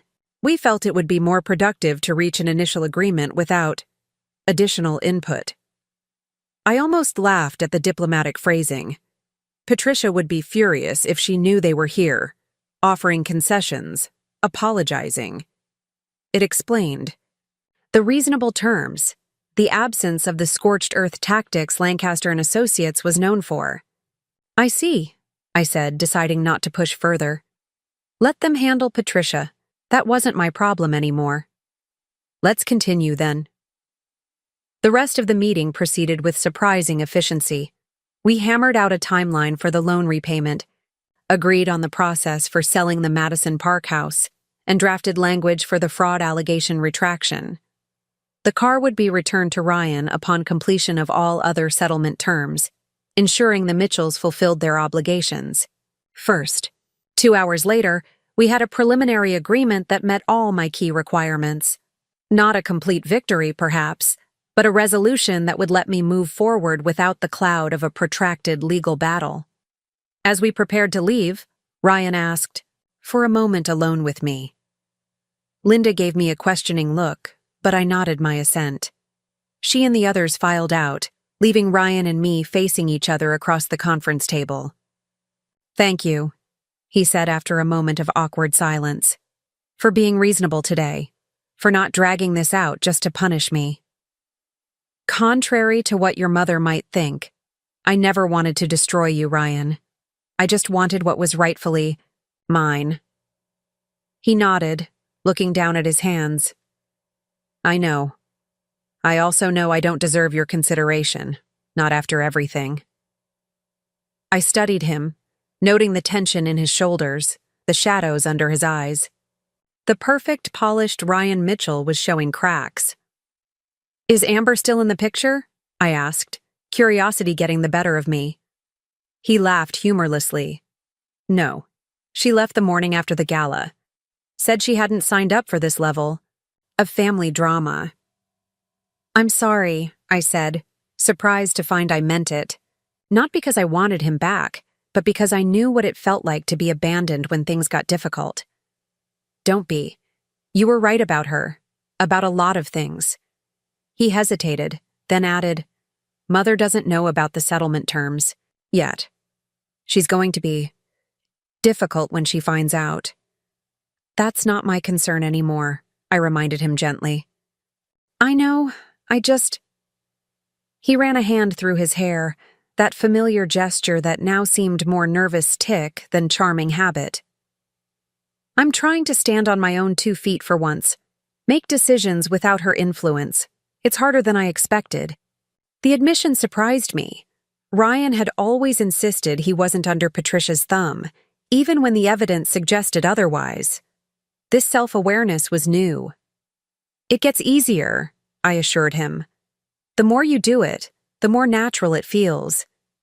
He looked at me then, really looked at me, as if seeing me clearly for the first time in years. "You're different now. Stronger." "I've always been strong, Ryan. You just couldn't see it because you weren't looking." He nodded, accepting the gentle rebuke. "The car really means that much to you?" I considered the question carefully. "It's not about the car itself. It's what it represents. But if returning it helps close this chapter of our lives cleanly, I can let it go."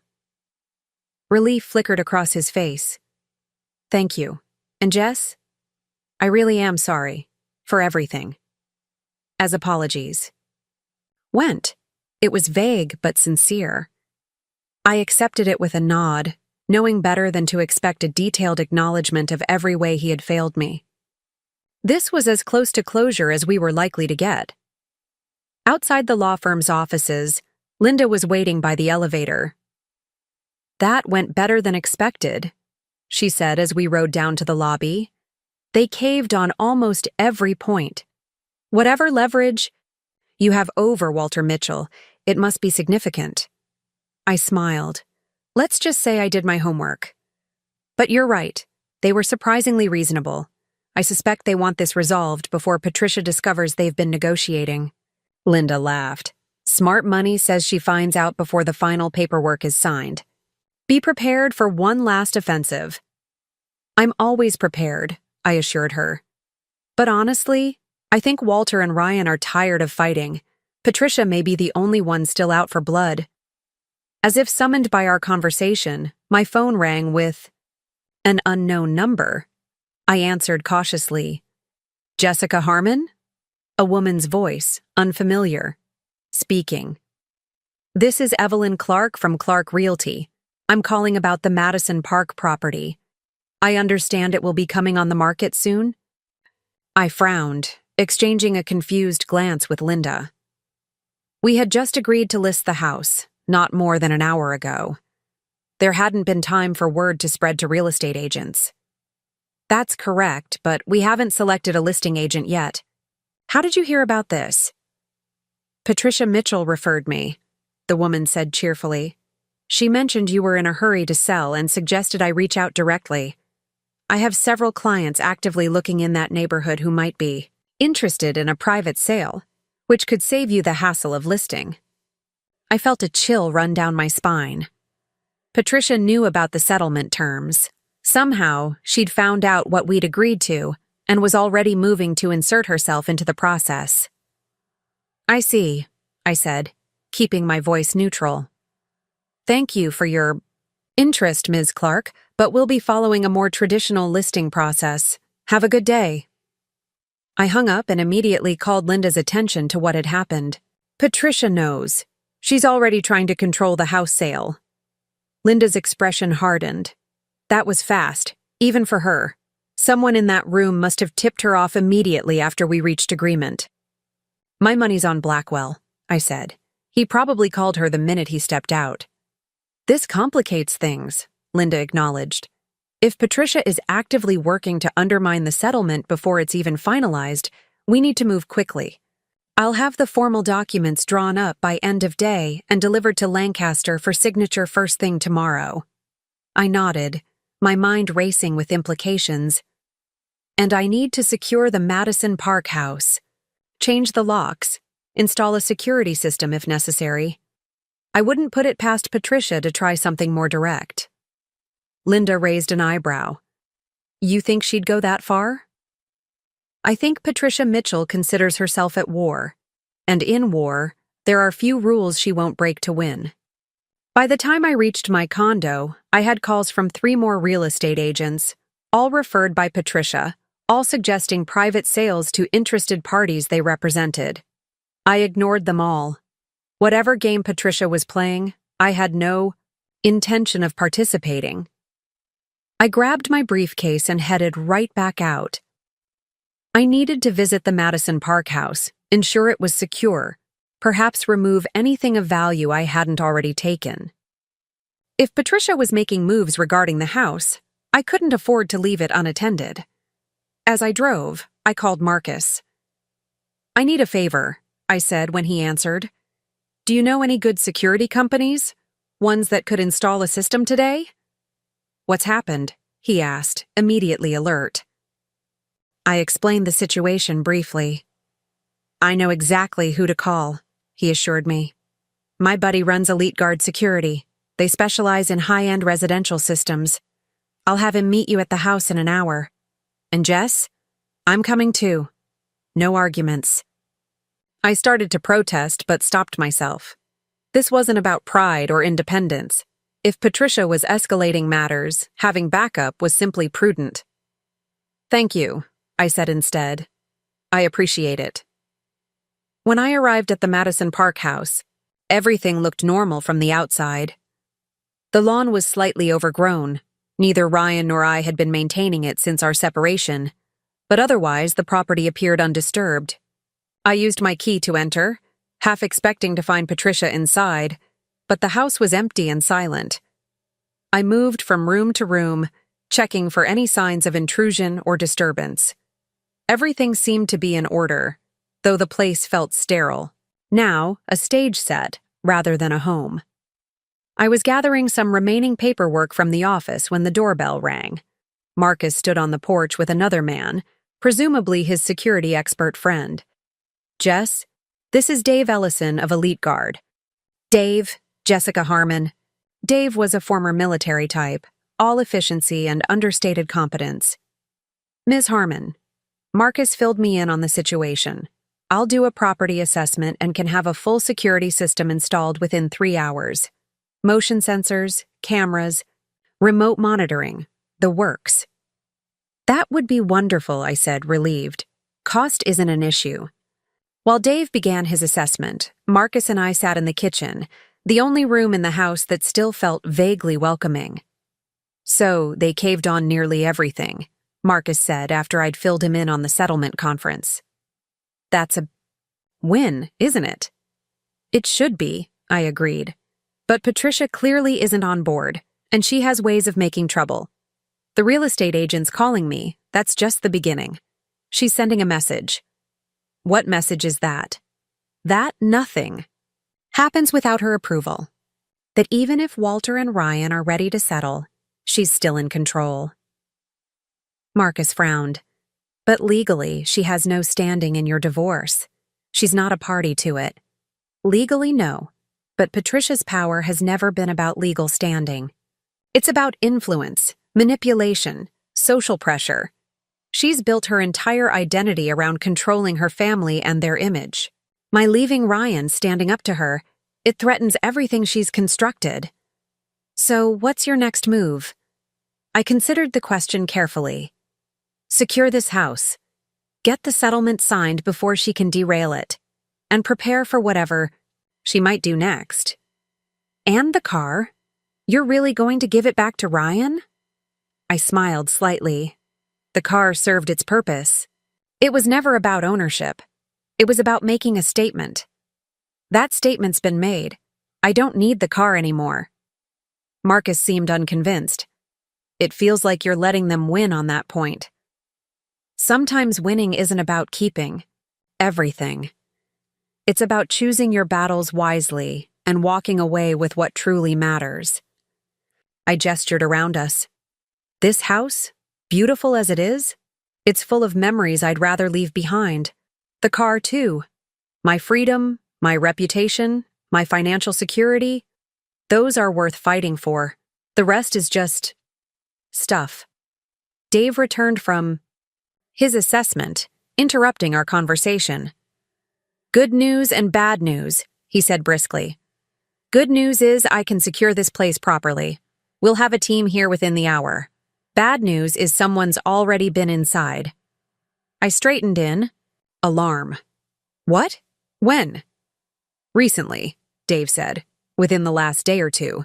Professional job. They picked the back door lock. Wouldn't have noticed except I checked these things specifically. They were careful.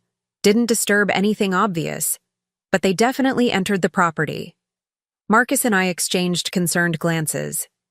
Can you tell what they were looking for? I asked. Dave shook his head. Can't say for sure, but if I had to guess, information. People who break in this carefully usually want documents, access to computers, that sort of thing. My mind raced, considering what might have been the target. My financial records? Evidence of the loans to Ryan? Or was it something else entirely? Something I hadn't even considered? I need to call Linda, I said, reaching for my phone. She needs to know about this. As I dialed, I moved to the window, gazing out at the peaceful neighborhood that had once felt like home. Whatever game Patricia was playing, whatever her end game might be, one thing was clear. This wasn't over yet. Not by a long shot. By noon, Walter and Ryan had signed the settlement agreement, accepting all my terms, including the clause about the break-in.